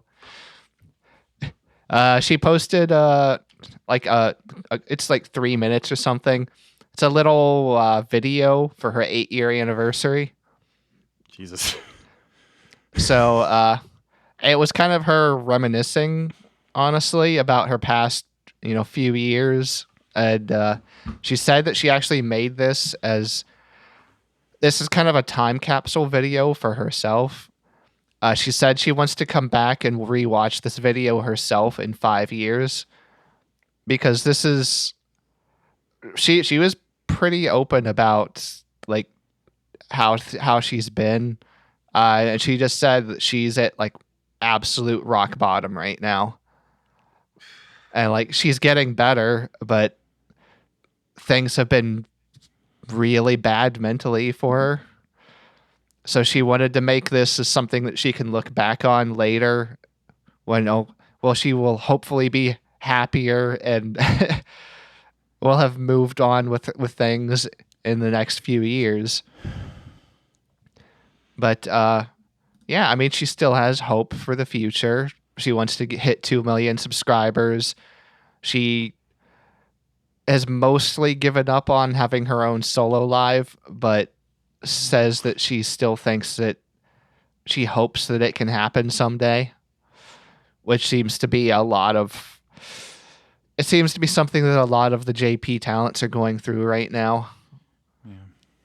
Because a lot of them have been around for many years now and do not get solo lives. But I mean, yeah, she did say like she wants to keep. She likes the vlog content that she's been doing, and she wants to keep putting out more of them. And in particular, she wants to keep making more English ones. Because she really respects and likes her English audience and wants to make sure that we've got something for us to watch too. I hope she feels better soon. Yeah. I don't like thinking about her and then being sad right away. Like, she deserves better. Mm-hmm. She does. She puts a lot of effort into her content, and she's pulling through. So hopefully this Yep. So hopefully this really will be a good 5-year video for her to look on, like, to see how far that she's come in a few years. Fingers crossed. Also realizing that, she has been doing this for 8 years now. I know, right? Like, Jesus. We can assume she is at least 8. She started The look on Cameron's face when I said that was so upset. Hello, first Peppa. My favorite. Beck. Well, we don't really acknowledge You laugh, it. but there was that one fucking group that was trying to debut like a 12-year-old. Yeah, Thank God. I don't want to think about that. I don't want to think Nobody about that. does. Anyway, my heart goes out to Haachama as well, because like it always sucks when you hear somebody's going through a hard time, and I hope everything goes well for her. I'm glad that she's back to making content, and I hope that leads her to more and better things. Yeah, although pointing out the whole 8-year thing, Haachama was one of the younger talents at one time at HoloLive, and saying that she's been working there for 8 years means that she has spent like what is essentially her entire young adult life at this company. Yeah, VTubing. since she's been working there most likely, you know. Yeah. So that's like a huge amount of your life at this point dedicated to doing this type of job, and this type of job that has also changed dramatically in the 8 years that she's been doing it. Because like VTubing and HoloLive both have changed dramatically. Oh yeah, like HoloLive went from being like this corporation that has like, what did they have, like 2 talents, and then there were 3 talents, and then they were like, all right, now we're gonna do a generation of talent. Here's Haachama and here's Matsuri, and Matsuri recently changed up her content too, because she went from collabing with anybody to saying I won't collaborate with boys anymore and stuff like that, which is definitely well within her rights. And so it's one of those things where people do this for long enough and they want to start changing stuff up. It's understandable. Haachama has had a particularly rough run of things recently, it seems like. So I hope the best for her. It's not even recently with her. It's been like her entire VTubing career. Yeah, she's definitely had a rough run in general. There's been a lot of like weird things that have happened. So it is truly amazing that she is still around at all, at this company. It's very impressive. Yeah. It speaks a lot to the company and the talent, honestly. Okay.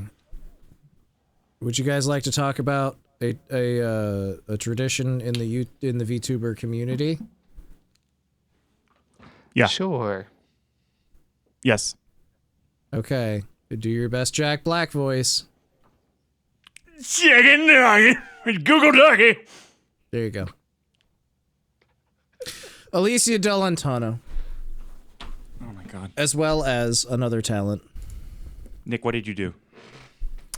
Well, let me just say. Let me open up my messages here. Let me make sure I got the right information here. But there's been a Google Docky that came out. This came out 2 weeks ago when I was told to put it in the podcast like 20 minutes after we finished recording. So, sorry. I fucked up, but also I kind of suck as a human and I'm barely here. So. Forgive this worm. Yeah. There was a post on Twitter from Alicia in collaboration with Momoka, friend of the show. And they put out a Google Docky about their experience with Yuno Nightingale, another well-known VTuber. I believe she's, I know she's European, and I can't be more specific than that, and I apologize. I don't believe she's Polish, but I think that she's Eastern European, if I remember correctly. Anyways, she plays Might and Magic 3 with those two a lot. So here's their experience. I will read directly. After much consideration, Momoka Ushime and I, Alicia Delantano, are writing this document to share our experience with Yuno Nightingale from Retro Mantique that could no longer go unaddressed. While you may know her from her streams and our common collabs on games such as Heroes of Might and Magic 3, there is much more to her than what you see. We have known Yuno for over 2 years, and with that time it became apparent her true characteristics. In this document, we will go over what we have learned about her. Yuno cute! Yuno cute! Yuno cute! Yuno so cute! This is all caps, I have to read it this way. She is the sweetest, I love her so much! Alicia. How horrifying. Like, look at her magnificence. Truly radiates pure Ojo energy. So sweet, so cute. Has a voice I could listen to all day. Momoka.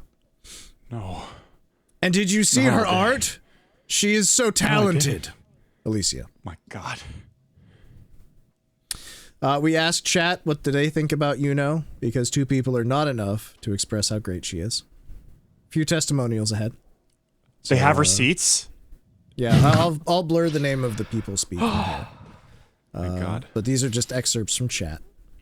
She forced me to clear my ears so I could hear her angelic voice. Yuno is the cutest Ojo, and she has the sweetest voice of an angel. She is so cute and collected. I love Yuno. Yuno is the best. Yuno is cute, precious, soft-spoken, and dangerously adorable. The word cute, but it has like 400 of each letter. Yuno is cute. Cute's just... The word is, but with 400 of each letter, and then Yuno with 400 of each letter. 2 letters. Dianco Lestreya, known VTuber, says, I love Yuno. Not Dianco! Leave her alone. And then the document concludes with a very cute illustration of the 4 previously mentioned VTubers, Momo, Alicia, and Dianco, as well as Yuno, in a very cute chibi fashion, and concludes, Mooch love, we love our friends. Well, at least they're friends. I felt like a little levity was needed. Also, Alicia asked me to report on this 2 weeks ago, and I fucked up and forgot. I mean, it didn't make the bench on time or whatever. All right. I love all these girls. They're all great. Let's go support them. They're awesome. Yes. Before we get into music, I have one thing to report, Okay. and then we'll get into music. I got this towel.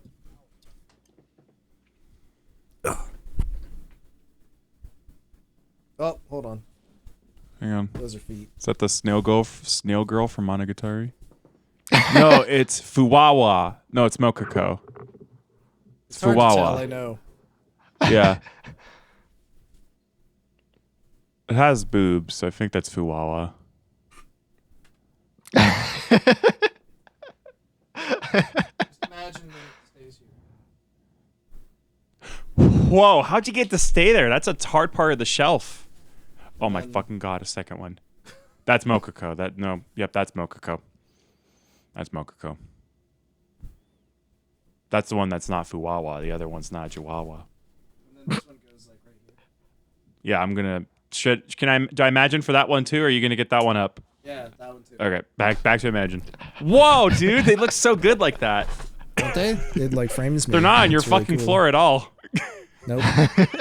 Actually, I'm gonna move those so my cat doesn't claw those up. But I got those. Yeah, and I was know gonna that bring got up the those. cat. Yep. It's where the animals are. Music. did you get- Riona has a new song. Sorry, what'd you say? Where did you get those? I I got saw them it at on round Twitter. 1 in Washington D.C. Yeah, that's where see. you got 'em. He told a Yeah. story about it last episode, Carlos, if you fucking cared Yeah. at all. My friends had to ship them to me with all the Mikus that I won. Because I couldn't fit them in my luggage on my tiny little commuter flight. Oh, I did that thing I do where I win crane games when I'm really tired. Yeah. On a Sunday night, it was a hell night. Fucking long day at work. We all of us work buddies, we go to get food. We have we have people we flew in to teach how to do the job. And we're all sitting in like a boba cafe. It was my recommendation. They did like it. I got a bunch of older women to try like bubble tea and they liked it, so that's cool. I look over and there's a crane game in the fucking bubble tea place, and I go, I'm gonna go win a duck from it. And I get up, I put my money in. First try, I get a fucking duck. I actually win. I look over at the one person who's like one of the travel people, and she's like looking at me, and her fucking jaws dropped like, and I just have to like very quietly go, told you I was gonna win. I did that before at a Denny's. I won an iPad mini from a Denny's like crane game. Oh, that's cool. I got up to pee. I was really tired after the first time seeing Queens of the Stone Age. I'm like, I'm gonna go do something. It's like 1 a.m. I'm tired out of my fucking mind. Our food isn't there yet. I fucking put like my last $2 in the machine. I somehow I get to the top. I get major prize. It's one of those games where you have to stop the block on rhythm, and I do it all. And I go, Stacker. cool. And And I'm still tired. It hasn't clicked yet. And I go, well, the only good major prize is an iPad mini, approximate value $400. So that, please. And it comes out of the machine. I grab it. I sit down, and my one friend looks at me and goes, where'd you get that? And I go, I won it. And then it clicks. And my first thought is, how do I prove to the waitress I didn't steal this? Because you don't get anything with it. You just get an iPad mini. Possession is 9/10 of the law, is what you say. That's my story. That's a good story. I like that story.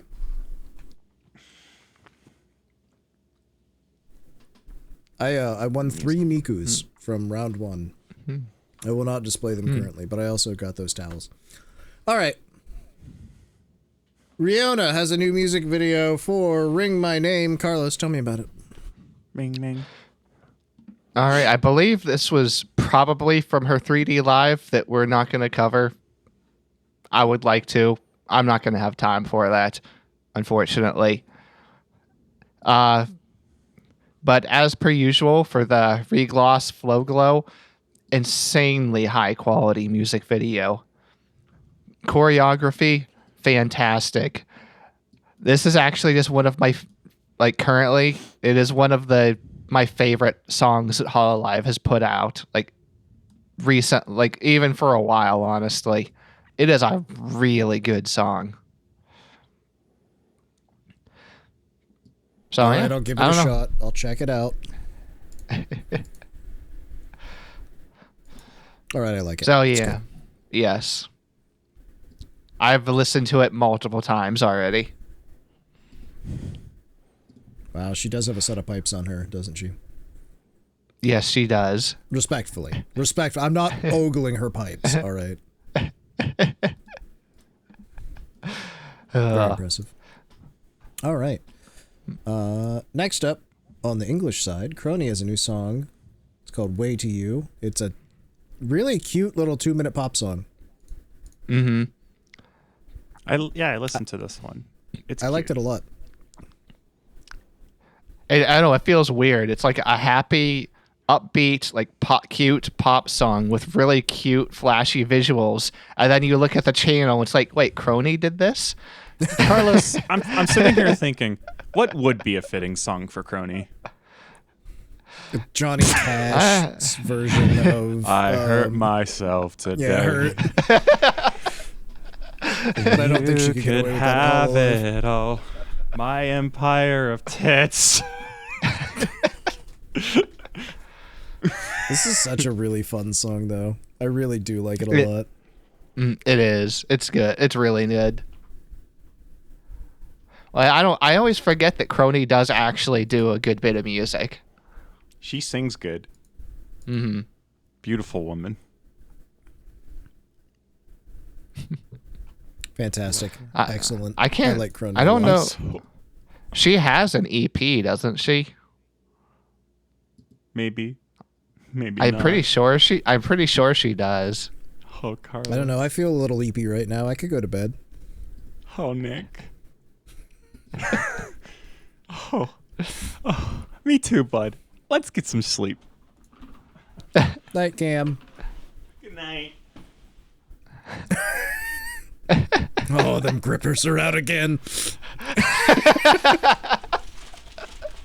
He's jealous because I was eating chips and now he's eating popcorners.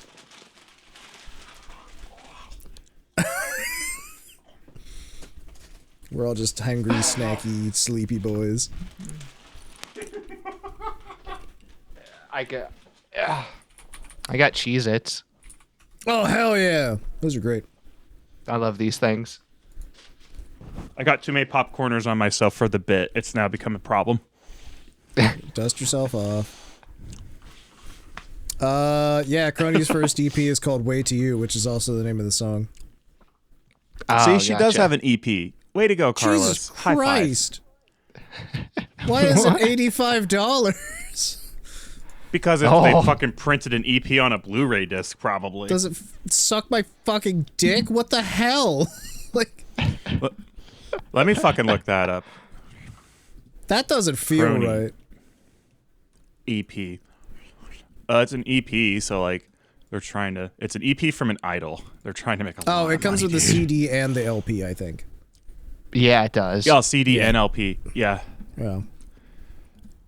And that is the only And way to Blu-ray? purchase What? it. Also, it's a vinyl. Yeah. The only way to purchase it is through the premium full bundle set. That explains it. Which I guess makes sense. Jesus Because otherwise, Christ. Spotify. Bro, yeah, I'm sorry. I'll be streaming that. Thank you. And I do love that song, and I'll listen to it on repeat, but holy shit. That's even for a CD and a vinyl together, that's a lot. Like, if it was a full album, I get it. But, like, it's like, what, EPs are like 5 songs usually. I think this year for April Fools, we should print an episode to vinyl, and then the episode is a filming of all 3 of us listening to it. It's just a laser disc of us watching it. We get to the last 15 minutes, and then we hear the needle skip, and we don't move, and Nick wordlessly stands up and flips it to the next side and begins it. I'm so in for this. Chris. Either way, amazing song. Speaking of amazing songs, Densetsu.exe, also called Densetsu.exe, have a new song called, or new music video for Hot-Blooded Heroin. So I want to share something. Burn magical on real quick. Hot-Blooded Heroin is what it's fully titled. Sorry. I love Mint Phantom. I love We all everyone Densetsu. I don't Same. give a fuck about idol music. So I almost didn't click on this music video, and that would have been a terrible fucking mistake. You would have made Okay. yourself an awful misservice. I would have if you'd missed not clicked on peak. this. Okay, so Riona's song was my favorite song of the week, and just Hololive song in general. It's come out in a while.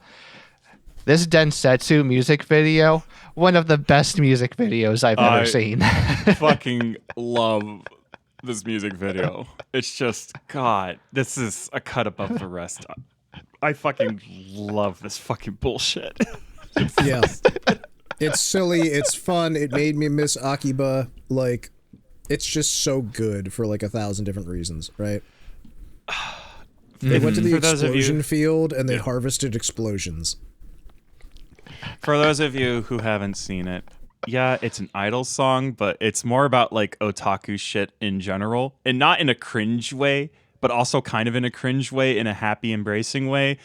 But the video itself is a combination of live action footage with their heads superimposed upon it as obvious shitty PNGs. It's a fucking Super Sentai. They're fighting an evil luchador of some sort or variety. Whose name's It's Staff. interspersed. It's interspersed with strangely well animated 2D animation segments, strangely well animated 3D segments, multiple art styles, multiple cutaway gags, Sock a puppets. Bobobo-esque story where like they ultimately redeem the villain but then kill him anyways. It's so good. The entire thing, even though the highest quality on YouTube is 1080 60 FPS, it doesn't matter because the video itself is rendered in like 240p. Yeah. There's just It looks so like it was much. recorded on a Sony Handycam from like 2009. It's a video filled with everything they love, a combination of old Japanese media and VHS tape era stuff, but also an adoration for the scrappy, surreal humor of early internet. If you are Unk or Unk adjacent, this video will warm your heart. Yeah, it's fantastic. It's so funny. It's so well And the song's done. A-okay. Oh, One yeah, of my I mean, it's like a favorite fun things. song. One of my favorite things about it too. There's so many things to like about this, but it's like, I don't know, a third of the way through the video or something, and they swap to like another camera angle to reveal that they have like these homemade hand puppets for their characters as well. The hand puppets were so good, and they were all in cosplay. They turn the hand puppets around, and the hand puppets just have googly eyes glued to them. So, like, they were magical girling, too, where, like, their VTuber outfits is what they transform into. For some reason, Mint Phantom's street clothes was Vegeta's Saiyan armor.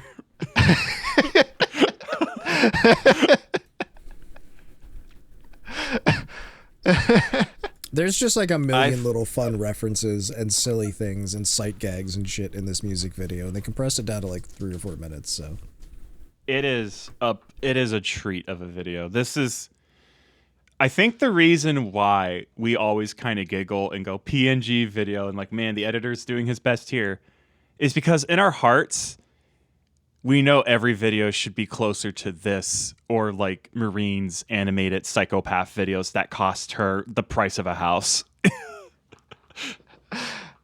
yeah, like I will also say yeah. something that I found particularly funny was like Vicky is so much taller than the other two when in the live action segments. So. That I was like, is she taller than me? And I looked it up, and no, she's 5'5". The other two are just the shrimpiest little people. I can't Which, like, reach again, the top of the shelf where I put my food. I've seen Phoebe in real life on a stage, and she walked down off of the stage into the audience, and every single person around her went. They went from looking up to looking down, which was great. She's a fucking fantastic singer, by the way, and an excellent performer. But it was just like one of those funny things where everybody's just like, oh. She gets down off the stage. Nobody can see her anymore. Like she disappeared into the crowd. Still, baller move. This is just me rambling. I feel like we should have mentioned this during upcoming events, but I don't know enough about it to say it. Doesn't like Docky Bird have like, or RA did some sort of singing thing where there's a lot of like random people in it? I don't remember anymore. Crap, I suck. Never mind. This sucks. Who? I don't know. Docky Bird. You ever hear her? I don't think so. Never mind. Maybe she has something coming up. She comments down below me, chat to me, subscribe, hit the subscribe bell, and let me know in the comments above. I need more popcorners. Pandora just announced something. I think that was something I think we kind of missed, unfortunately. She's got another event coming up. Oh, sick. Also, I don't know if I mentioned this during our last episode, but she's the one that did all the editing for her Pandora Idoru concert. I don't remember if I mentioned it or not, but that shit was crazy. Yeah. Yep. Fucking sick, dude. Sorry to derail. We still have plenty of music to talk about. That's true, like Rin Penrose's new song, Cold Open. Yeah. Carlos, I see in the notes you mentioned you haven't heard Rin sing before. Yeah, isn't she known for not, well... She's known for 2 songs before this. One of the Yes. songs was called like New Era, which was her serious, I'm a little prince and the world is beautiful. But now I know her for the Pikmin song, where she sings along to the forest theme from Super Mario RPG. And it goes Pikmin 1 and 2 and Pikmin 3. Brand new Pikmin for the Wii. Also, I did actually double check here just to make sure, because I think we talked about Rin not too long ago, and you're like, what? It's like, by the way, what does Rin go by now? And Rin did actually change the bio to actually specify as a he right now. So It's whatever's funniest at the time. yes. Rin Penrose is a goober, and he scares me, and I never feel comfortable with any pronoun, and I think that might actually be his tactic. I think he just wants to make people very uncomfortable. If you go to yeah. Google.com and type Rin Penrose, the first results are Rin Penrose pronouns and Rin Penrose gender. So I think that is the fun part. Both are yes. Sometimes you just gotta fuck around with stuff, you know? But yeah, they have a fun new music video called Open, which what I mostly like about is it reinforces the lore, which is they're a weird TV broadcaster now, which I think works better for Rin as a person. Rin as a prince thing was always a little weird, but they played into it well. It was really funny. But yeah, it was a pretty good song. I liked it. Yeah, I think it's all right. It's not going on my iPhone. It's staying off my... I met Rin. It's not going on my iPhone, Rin. I'm not putting it on there. It's on my YouTube like list. Is that enough for you? Do you want me to super like it? I can super like it. You better throw some hype on that, is what I'd say. I'll hype it, dude. I'll send like 3 disco balls, dude. I'll do that, man. Yeah. Give it some scrobbles, you know what I mean? Rin, leave a comment down below. I'll scromble all over. So, Mercy Meduse does a new song called Midnight Tea Time. Yes. And I'm trying to figure out what kind of music this is.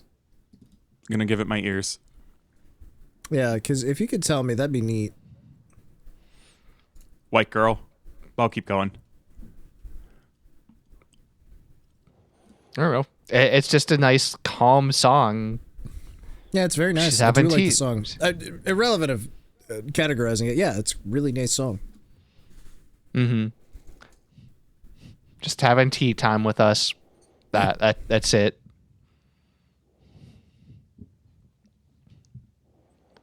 But I think this... Oh, yeah, it was made in collaboration with Alice on the Moon, which I have never heard of, but... Well, I need to specify that. 42 subscribers on YouTube. I see. Make it 40. That would explain why. But they might be from somewhere else. It looks like they have an album out. They worked with Alien Mixture on something. It looks like an Icy before. Well, I guess it's not subscriber count is not exactly a fair comparison because and viewer count too, because music producers do not always get known for what they do. And that's the thing, is they're a producer, that's why. Yeah. I'd say pop music. I'm struggling to place the inspirations otherwise. It kind of feels like it falls under the safe umbrella of pop. Because otherwise it is hard to place because it has like inspirations from multiple areas. Pop. Yeah, it's got a very like ethereal sound kind of to it. It's neat. Yeah, because it's doing a lot of major 7th chords, and like basically every single chord has some sort of augmentation to it, which helps create that suspended feeling. Nice. And that's what makes it difficult to place it genre-wise, because those suspended chords are usually borrowed from things like jazz. But then a lot of genres are built around the idea of like, we're electronic dance music, but we use 7th chords, so now we're something else. So when in doubt, if it's a nice girl singing and the music makes you happy, it's pop. Which is not a bad thing. It's a good thing. Yeah. Well, go check it out because it's really good. That's what I say. All right, next up to the covers. Cover. Oh, we gotta go a little bit quicker too. I just realized we're a little long in the tooth today already. Yepper. 3 wonderful girls of V4 Mirai, Laiko, Como, and Mono, that being Laiko Liana, Como Dokueki, and Mono Monet, have covered Obsession. But we didn't talk about the V4 graduations at all. We suck. Jesus. I'm gonna save that for next week because I didn't get the chance to watch any of them, and they just happened anyway. Fair. Okay, we'll talk about that next week. Either way, they covered Obsession, which is the opening to Dot Hack Sign, which I never realized was in English until now, but they had all the lyrics on. And I went, oh, that's English. Cool. Have you guys heard this? Nope. I did. Sorry. It's really good. They did a really, really good job. The singing is on point. The video is really cool and well edited. Just very, very nice altogether. Very cool. I like it a lot. This is a really fun throwback.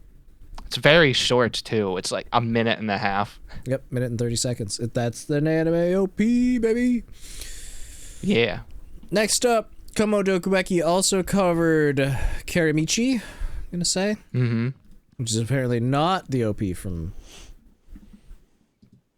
Monogatari. No.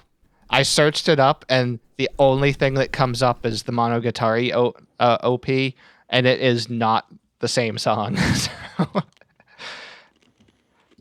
Oh, hey, Shy Fruits did the illustrations for this. That's cool. No. Very nice. I got a little chuckle out of it when I saw the instrumental was done by Fish Nuggets.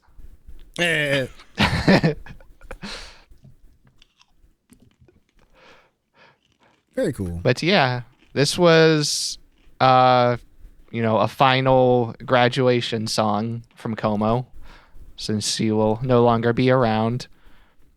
Because there was voices from other V4 Mirai girls in here, and it was just, it was a nice song.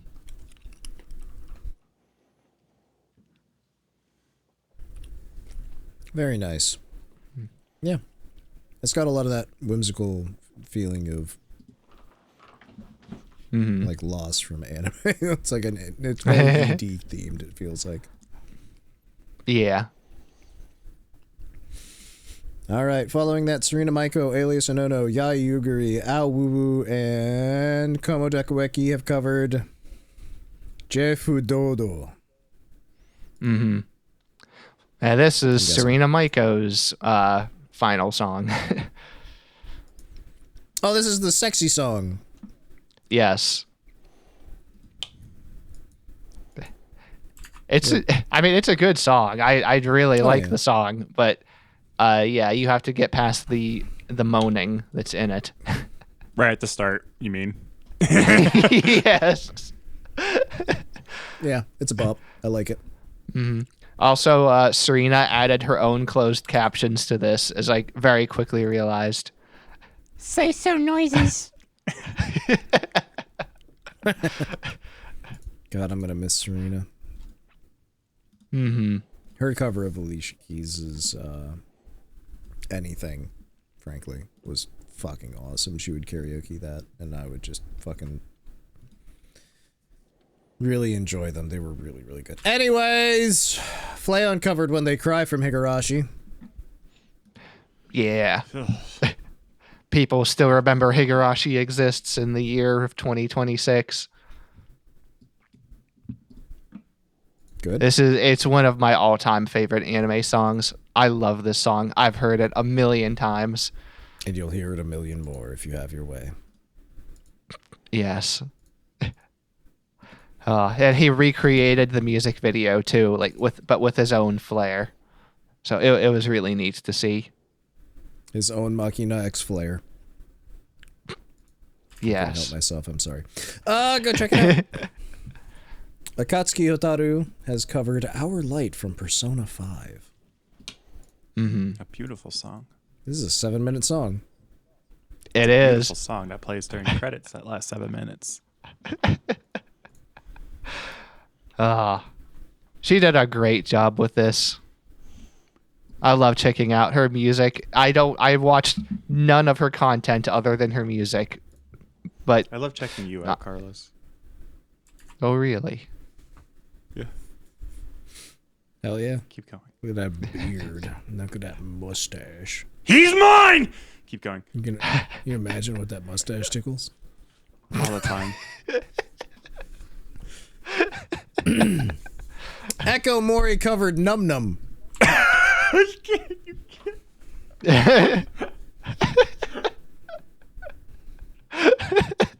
Is this what we do? Like, starting now, if like someone starts talking about a subject and we want to move on, we just seduce them for a minute, and while they're flustered, we just jump to the next subject.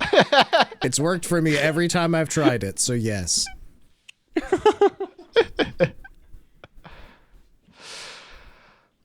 Also, I like that this is a song called Num Num, as in the loss of sensation twice. And I just, I will never call it anything but Num Num. Num num. Num num num num. Num num num num. It's a super well animated music video. It's very pretty. It is. And I looked at it. It's like, oh, this is gorgeous. Man, she really put a lot of effort into this. I looked up the original music video. She just re-uploaded the original music video. Fair enough. She's done that in the past, I believe, too, whenever she's just making a quick cover of something. Mm-hmm. Which is actually not that unusual, because there's a lot of folks that do that. Yeah. Also, this song is 13 days old, and her cover is 5 days old. 5 days That's old. why she re-uploaded the original music video. Ah, I see. She did a really good job, too. Very pretty. It is a very good cover. Yeah. But yeah, whenever you make a cover in a week, like, after this. It's going up a week after the original song. You just gotta have something. You just go whoop. So Good. Yeah. Mixing on the vocals. Oh, the mix is by Echo. Good job, Echo. I was about to say the vocals are well mixed and they click into the actual songs. That's good. We don't see that every time.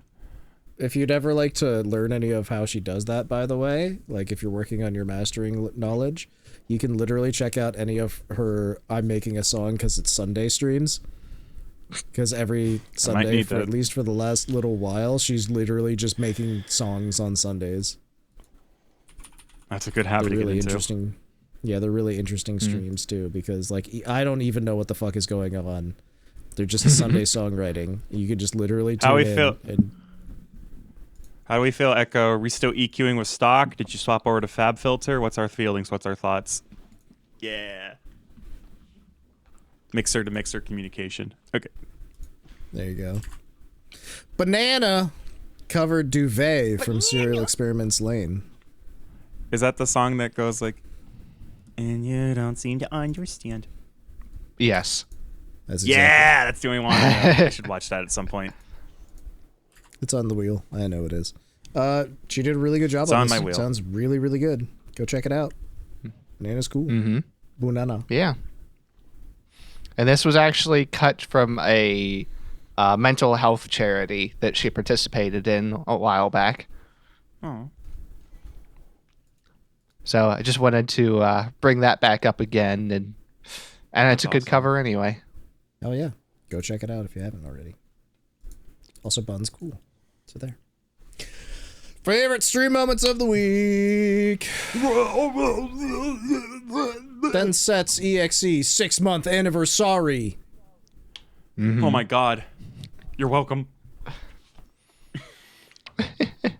Good. What a bunch of goobers. What a bunch Yeah. of goobers. Who watched this? Yeah, man. I did. I didn't get to watch a ton of it. But for like the 30, 40 minutes of this that I did actually get to watch, man, they have such wild conversations when you get them together. True. They just on the spot, because this was a stream that they also did where they were announcing their music video that we talked about, and they just started, talking about whatever it is they were talking about, and then Mint got on. It's like, oh man, Vicky, your keyboard, it's like, it's just your keyboard. I don't know how you like it. Why do you have something like that? And Vicky's like, what do you mean? It's like it's a keyboard from the 70s. It's like it's furry. It's like, what do you mean? It's like, you need to wash your keyboard. It's furry. Jeez. So then the conversation continued, and I guess she's now cleaning her keyboard as a view count goal for their music video. Holy fuck, holy fuck, holy fuck. The second this fucking stream's over, Callie's back to playing Hypnospace for members. The second we're done. Oh my God, yes. I'm glad she got back to that one. I love that fucking game. Oh. Well, Carlos, you got But anything yeah. else? Nah, it's just a fun stream of them being a bunch of idiots and rambling about things. They have a wheel on screen. For like What? the 40 minutes that I watched, the wheel never had anything to do with what they were doing. But they had a wheel on stage. screen with it. Yeah. Never not using it. But yeah, this was all celebration for the anniversary and also for the music video. Hell yeah. Well, fantastic. But I also watched. So Gigi does a lot of sponsored streams and a lot of really odd ones. Well, I watched through her Star Savior sponsored stream. This is a Gooner game of all time. I see. Oh shit! I think I saw this. I think I saw a clip from this. Oh, is this the one where she was looking at the girl's feet? Yes. Okay, yeah. She like turned her model around so she could sniff and or lick a character's feet on the screen. I saw Very a clip hinged on behavior. I saw a clip on Reddit where she clicked the button that lowers how much clothing the girl has, and she just like kind of like quietly screamed and laughed for 2.5 minutes straight and didn't verbalize otherwise.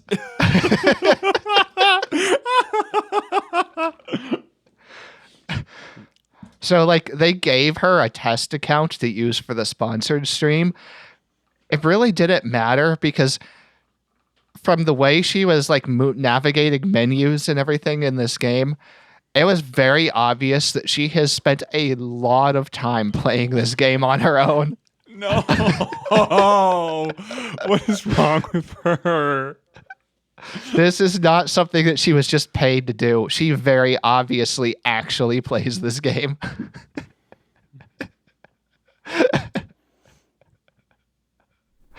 Everybody needs a hobby, man. And I mean, if that's what she's into, then hey.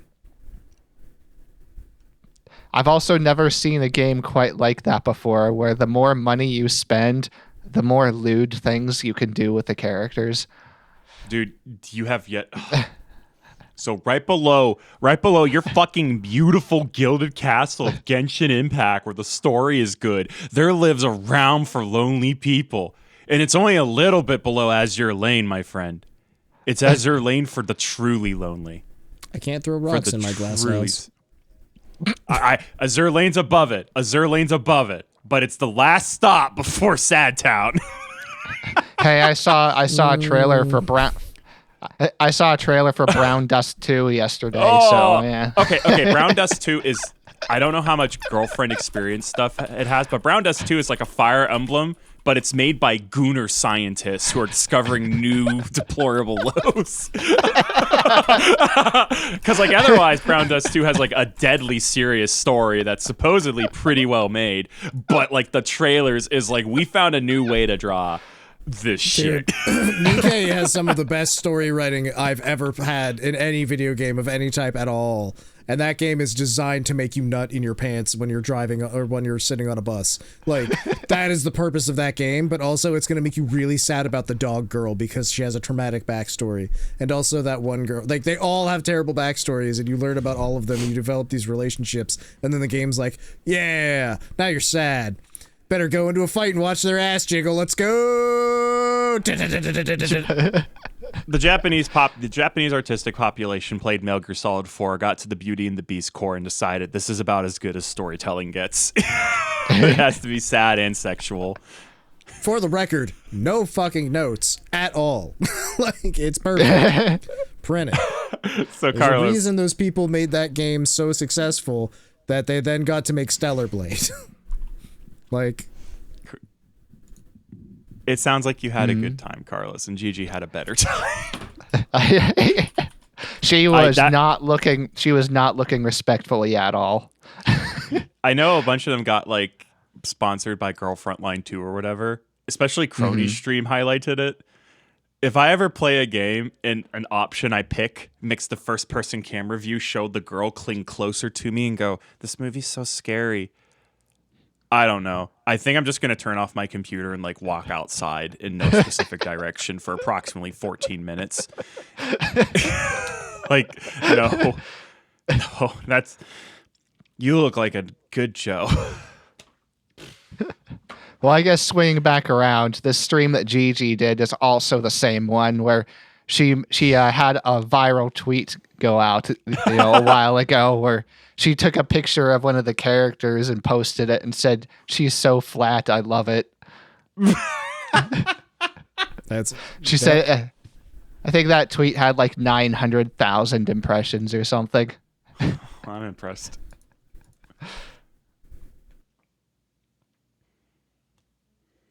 okay, well,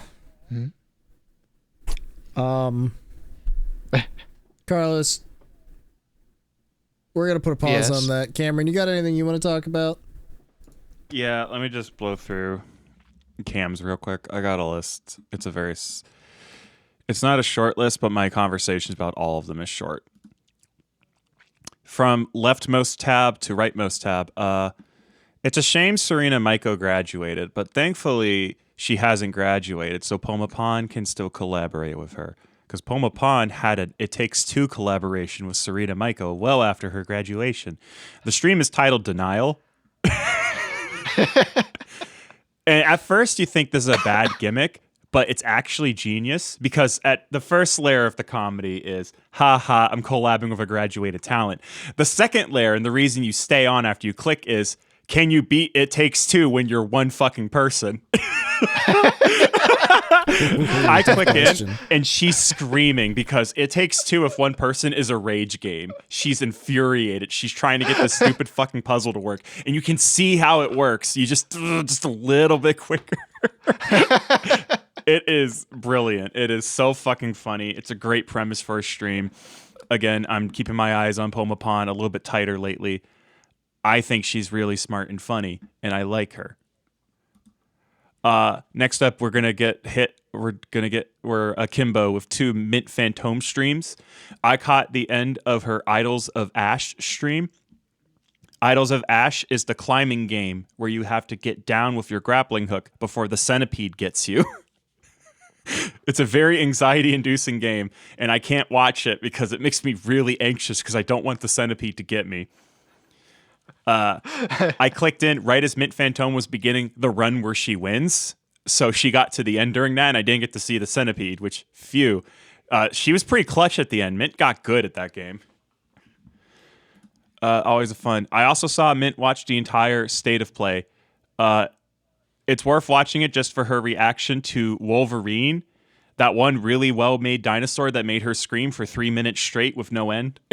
In Ace Combat trailer. She's a big Ace Combat fan. She really liked that dinosaur. She was very pleased. I saw a little bit of Callie play Super Mario Maker 2. I forgot how funny it is to watch Callie play rage games. I don't like rage game streams, but Callie's like the right dose. She's really funny to watch doing that. What else? You already got the music video. That's good. I saw just a little bit of Docky Bird hanging out and drinking with Matara Khan. They were both pretty drunk. It was a fun conversation they had. And I like Docky Bird a lot. And my last stream I'd like to talk about, not really a stream, it's a pre-recorded video. John VTuber Rin Penrose played that video rental game whose name I always forget. Retro Rewind. Fairly funny. They do some unhinged things, like only have one shelf of videos, and then when they run out, that's it. I really like Retro Rewind. That's kind of been my comfort game whenever I'm home. It's fun. I like running a store. I like running a video store. My current idea, next time I play it and start a new game, is to make a store with one video.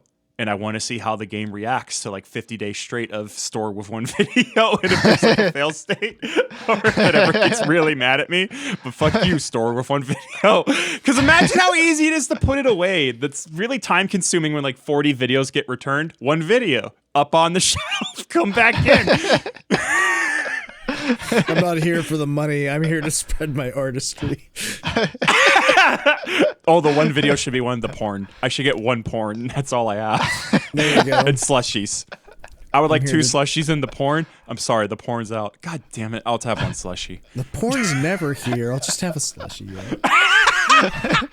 You gotta wake up real early in the morning to get off at night. Cam's customers walk in and be like, "Is it my turn with the goon room, sir?" And Cameron's like, "Be gone with you, wench! It is not your turn." There's a mechanic where you can reserve the video. So maybe the porn comes back in, I put it on the shelf, and I get a phone call, and it's like, "It's my turn with the porn. Is it there?" It's like, "I'll put it away for you, sir." Yes, sir, right away, sir. And that's it for me. I like your gooner fucking degenerate ass goddamned version of the game, Cam. That's very funny.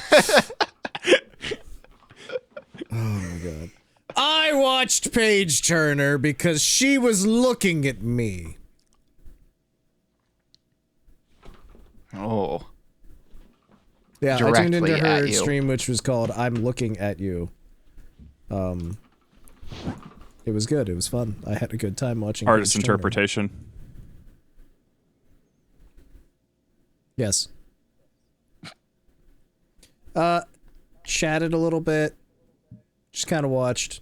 She rated. It was fun. She was just chatting. It was a chatting stream. That's pretty much what it was. We rated from Page Turner's stream into Dr. Nova's stream. Now, I have not watched a lot of Dr. Nova. I'm going to be straight up honest with you. And this is where this fucking journey begins. Yeah.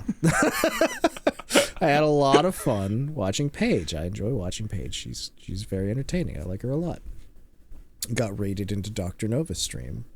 I haven't watched a lot of Dr. Nova. I like Dr. Nova. I just kind of tend to keep my distance a little. She's But I was dragged by Paige to Dr. Nova's doorstep, and then Paige rang the doorbell and shoved me in and left. Is what happened. She said, exactly. Go make friends. Okay. Dr. Nova's stream was called Summer in May. Lots of question marks. It was Dr. Nova in a bikini standing in a fiery room. When we joined Dr. Nova, she was designing a way to extract sweat from women. Parentheses willing. She's a doctor. Yeah. So she had come up with this plan. She had two designs. One is she would take a fan, like an oscillating fan, remove the blades from the fan, and attach tongues. Have I told you about this yet? Have you heard about all of this yet? Yeah, I'm remembering this. Okay, so I think maybe I already told you guys about this, right? This was last week for sure. Yeah. But she's had streams since then. Yeah. I enjoyed this stream a lot from her. I came back the next day. Did I tell you about the next day's stream? Keep it going. Come on, let's hear about it next day. Okay, the next stream was her wandering around a Walmart for several hours. Yeah, this is new. This is new for Super Chats viewers. Okay, good. But this is, again, how I came to Dr. Nova's doorstep, and I was like, I enjoyed my stay. I think I'll return for the Walmart stream. And I returned for the Walmart stream. And I was there for, like, this entire stream, which is pretty unusual. I was able to sneak me. in, I snuck in, 10 minutes. It was, after work. Oh, really? Yeah, because I went oh, fuck, I want to watch Dr. Nova screw around on Google Maps. I love screwing around on Google Maps. Okay, so this was 3 hours of her walking through two different Walmarts and just looking at stuff. And I love it so much. It was so fun because I'm just watching the European mind wrap itself around the concept of a Walmart. Like at one point, she's like, "This is like a town," because there's. I was there for the part where like optometrists, pharmacy, everything in a building. Just that's it. Like. Just out of nowhere, she goes, "You can get your hair cut here?" Yeah, like really, really fun stream. I took my car to a Walmart here this week to have tires put on. Would I normally do that? Absolutely not. But they open at 7 a.m. and you can buy tires and have them put on at 7 a.m. There you go. That's all you need. I don't know. It was really fun. Like. At one point, she was trying to find Lunchables, and she found frozen Lunchables, and just in general, really, really fun stream. There's not a whole lot to this as far as setup is concerned. It's just her walking around a Walmart. I really liked it. It was fun. But I'm not the only one that watched Dr. Nova this week, am I, Carlos? Mm-hmm. Yep. I watched another one of her weirdo streams. She's kind of in the same, similar video clickbait style as Rem, where you have to click on. You see their thumbnails and titles, and you have to click on them. You just have to know what it is that they're doing. Click on her video. Of course, it's just a Zatsu, but yeah, Dr. Nova had one. It was titled "You're the Last Pringle, and I Can't Reach You." Hand cam Zatsu. She said that she spent way more effort and she regretted doing it, attempting to get this to actually work. Well, I don't know what I didn't get to see the whole thing, but she had it set up to where it was an actual empty potato chip can, and she did have a camera in the bottom of the can with with Pringles on top as a hand cam as she was looking down into the can and talking to us. Well, at one point, she reaches in with surgical tools. I can format this in my head to understand how she accomplished this, and it upsets me. Because the amount of effort that this has to have involved is fucking astronomical. Very impressive. Why? Because it's awesome. That's why. She does get the last Pringle at some point. I don't know. She's got another really weird one that was going on today. Was it? Oh, Fi? It's like it's a fish Fi. with shoes. Yeah, it's Fi.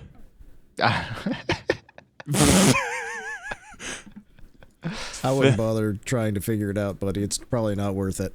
Just enjoy what you can. I watched another Paige Turner stream, by the way. Paige did a farewell karaoke for her gen mates. It was an ode to rainy days. She did not cry at all. She was very stoic, and it was impressive to me that she did not definitely cry. An inspiration. Very nice karaoke. It was lovely to listen to. She did a very good job.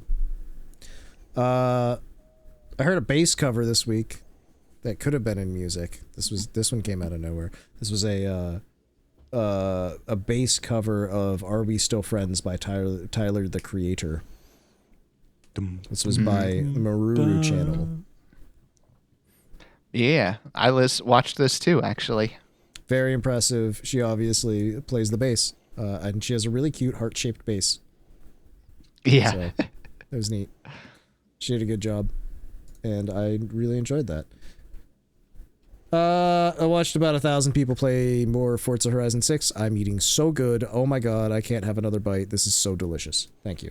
Bibu, Iris, Rene has now played. Like, everybody's playing Forza, and I'm just like, yes. Race the Gundam. It's sweeping through everyone. Yep. I like that a lot. Okay. There was an ASMR relay. Girls. ASMR relay. I didn't get to, like, any of this. I got, like, 5 minutes of Alicia's, and then I had to leave. Like, that is, like, all I've gotten as a part of, like, out of this relay, and it saddens me, because I like ASMR a lot. So I need to get back to that. I need to listen to more. I did get the chance the other night to listen to... Echo Mori has posted a new ASMR. It's really good. That's all I've got. It's good ASMR. That's all I watched this week. You guys have any thoughts? Good haul, boys. Oh, I good watched stuff, a lot of good stuff. VTubers this week. I was very happy about that. Now, let's talk about what people have said to us. Our fans. That's right. Our community friends. Gaming Dreamer said, "You're late. Who is at fault? Fight." And it was all my fault this time. I fucked up. I mentioned that at the top of the show. Cash said, "Nicholas, you are late, young man. Explain yourself." And I said, "Sometimes Our life be kind like fans who love us and understand we're very employed and we're making a show out of the kindness of our hearts." SDE said, quote, "The tweets are still being twote," which is something I believe I said last week. Yes, and by the way, we didn't keep up with that at all. I have heard absolutely nothing about that since. Yeah, there's literally been nothing else that's come out, like, as far as I know. If there is, let us know for sure, definitely. Effie Ren said, "Excited to hear you guys' thoughts on season 3 of ENReco. Sorry, I wish we had more. Overall, I'd say this season is currently tied with season 1 as the best season in terms of RP and storyline. Side tangent, I think season 2 is the weakest season due to it being overstuffed in terms of romance aspect and cutting back on overall character development. I'm curious to hear your thoughts on the ending because for how good the season was, the ending was super underwhelming and most of the community hated the ending." Well, yeah. Yep, we did go over that pretty decently, honestly. Yep. Well, I Cam felt did. like I had enough context after doing some research to figure out why people felt the way they did. I did not catch much of this live as it was happening, just seeing the good clips as they rose to the surface. like a catfish. There you go. Minatori said, appreciate the level-headed takes from you guys about recent happenings with Holostars. We try to do our best. We know that we don't watch the boys as much as we should, but whenever something happens, we try to keep up with it. So, and obviously what's been happening has been bullshit. So, oh no, that was real. Sorry. Actually, which one was it? Oh, I think it was it Crimson Ruse? I think it was him. Yeah, Crimson Ruse just hit 100K subscribers. Oh, congratulations. Awesome. That's awesome. So yeah, congrats. Yeah. And then Papa Turner showed up. What's up? Dad. Hey, Papa Turner I should has call him Dad. He actually does watch us. Papa Turner's finally caught up on some back episodes. No muscle cars for me. If you need to take a side quest, old school punk and skateboarding work, seriously enjoy the show as is. Hell yeah. Proud. Love it. That was in reference How to old the bit school where I punk are we talking? Go ahead. Yeah. This is Nick, where Nick comes in. I'm like, I listen to Theater Kid punk, and I think you'd be offended I'd even call My Chemical Romance punk. It's because they're not.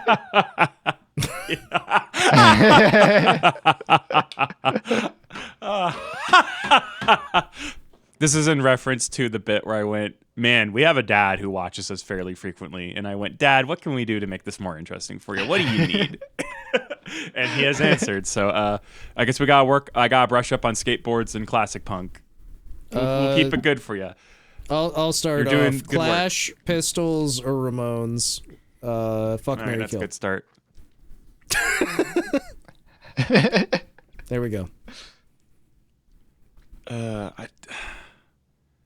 Where do you weigh in? Mary on this game? Clash? Oh yeah, easily my favorite. The Clash. I think the Pistols would be kill. Is that a weird take? No, I mean I'd fuck the Pistols easy, but you can't take them home. I feel like they would be a I'd good marry the fuck. They give Clash and good I'd fuck kill the vibes. Ramones.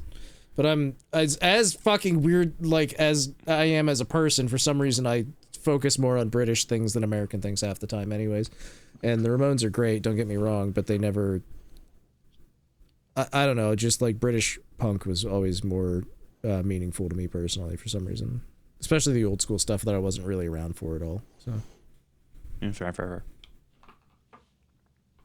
So. Anyway, cool comments. Thank you, folks. Leave us more. We always Thank love you. them. All right, check out otomerch.shop. Buy shit from Carlos. You want to leave us comments, do it on YouTube. We'll read them. Updates in the meantime, Twitter at SuperChatsPod. I was so distraught this week, I actually tweeted a fairly large amount and did a lot of reposting. So there you go. That was from the VAllure stuff. Want to chat with us directly? Go on Discord. You'll talk to us there because we'll be on there. Link is down below in the description. Audio versions on Apple Podcasts and Spotify. Feel free to listen there. Review us there so the algorithm likes us. Give us 5 stars and we will like you for that. Please share us around if you like. We always love making new friends. Anything else you guys want to say before the podcast ends this week? I love you all so much. Please don't leave me. Carlos? I got nothing. Cool. Birthdays! June 5th. Happy birthday to Machina X Flyon. June 6th. Happy birthday to Estelita. June 6th. Happy birthday to Tsunamaki Watame. June 6th. Happy birthday to Yena Youngblood. June 7th. Happy birthday to Kamachi Panko. I hope your surgery went well. Happy birthday on June 7th as well to Todoroki Hajime. June 8th, happy birthday to Triggerfish. June 9th, happy birthday to Ko Maria. June 9th as well, happy birthday to Onijirai. That's Onigiri for everyone else. Happy birthday on June 10th to Ayami. Happy birthday on June 10th to, this is a personal one. This is the one that's departed. That's Sana. Happy birthday to Sana. Always in my heart. Always in my mind. Happy birthday on June 11th to GX Aura.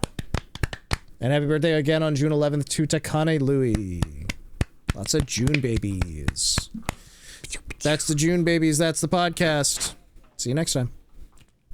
Later. See ya. Bye-bye. Mickey Mouse.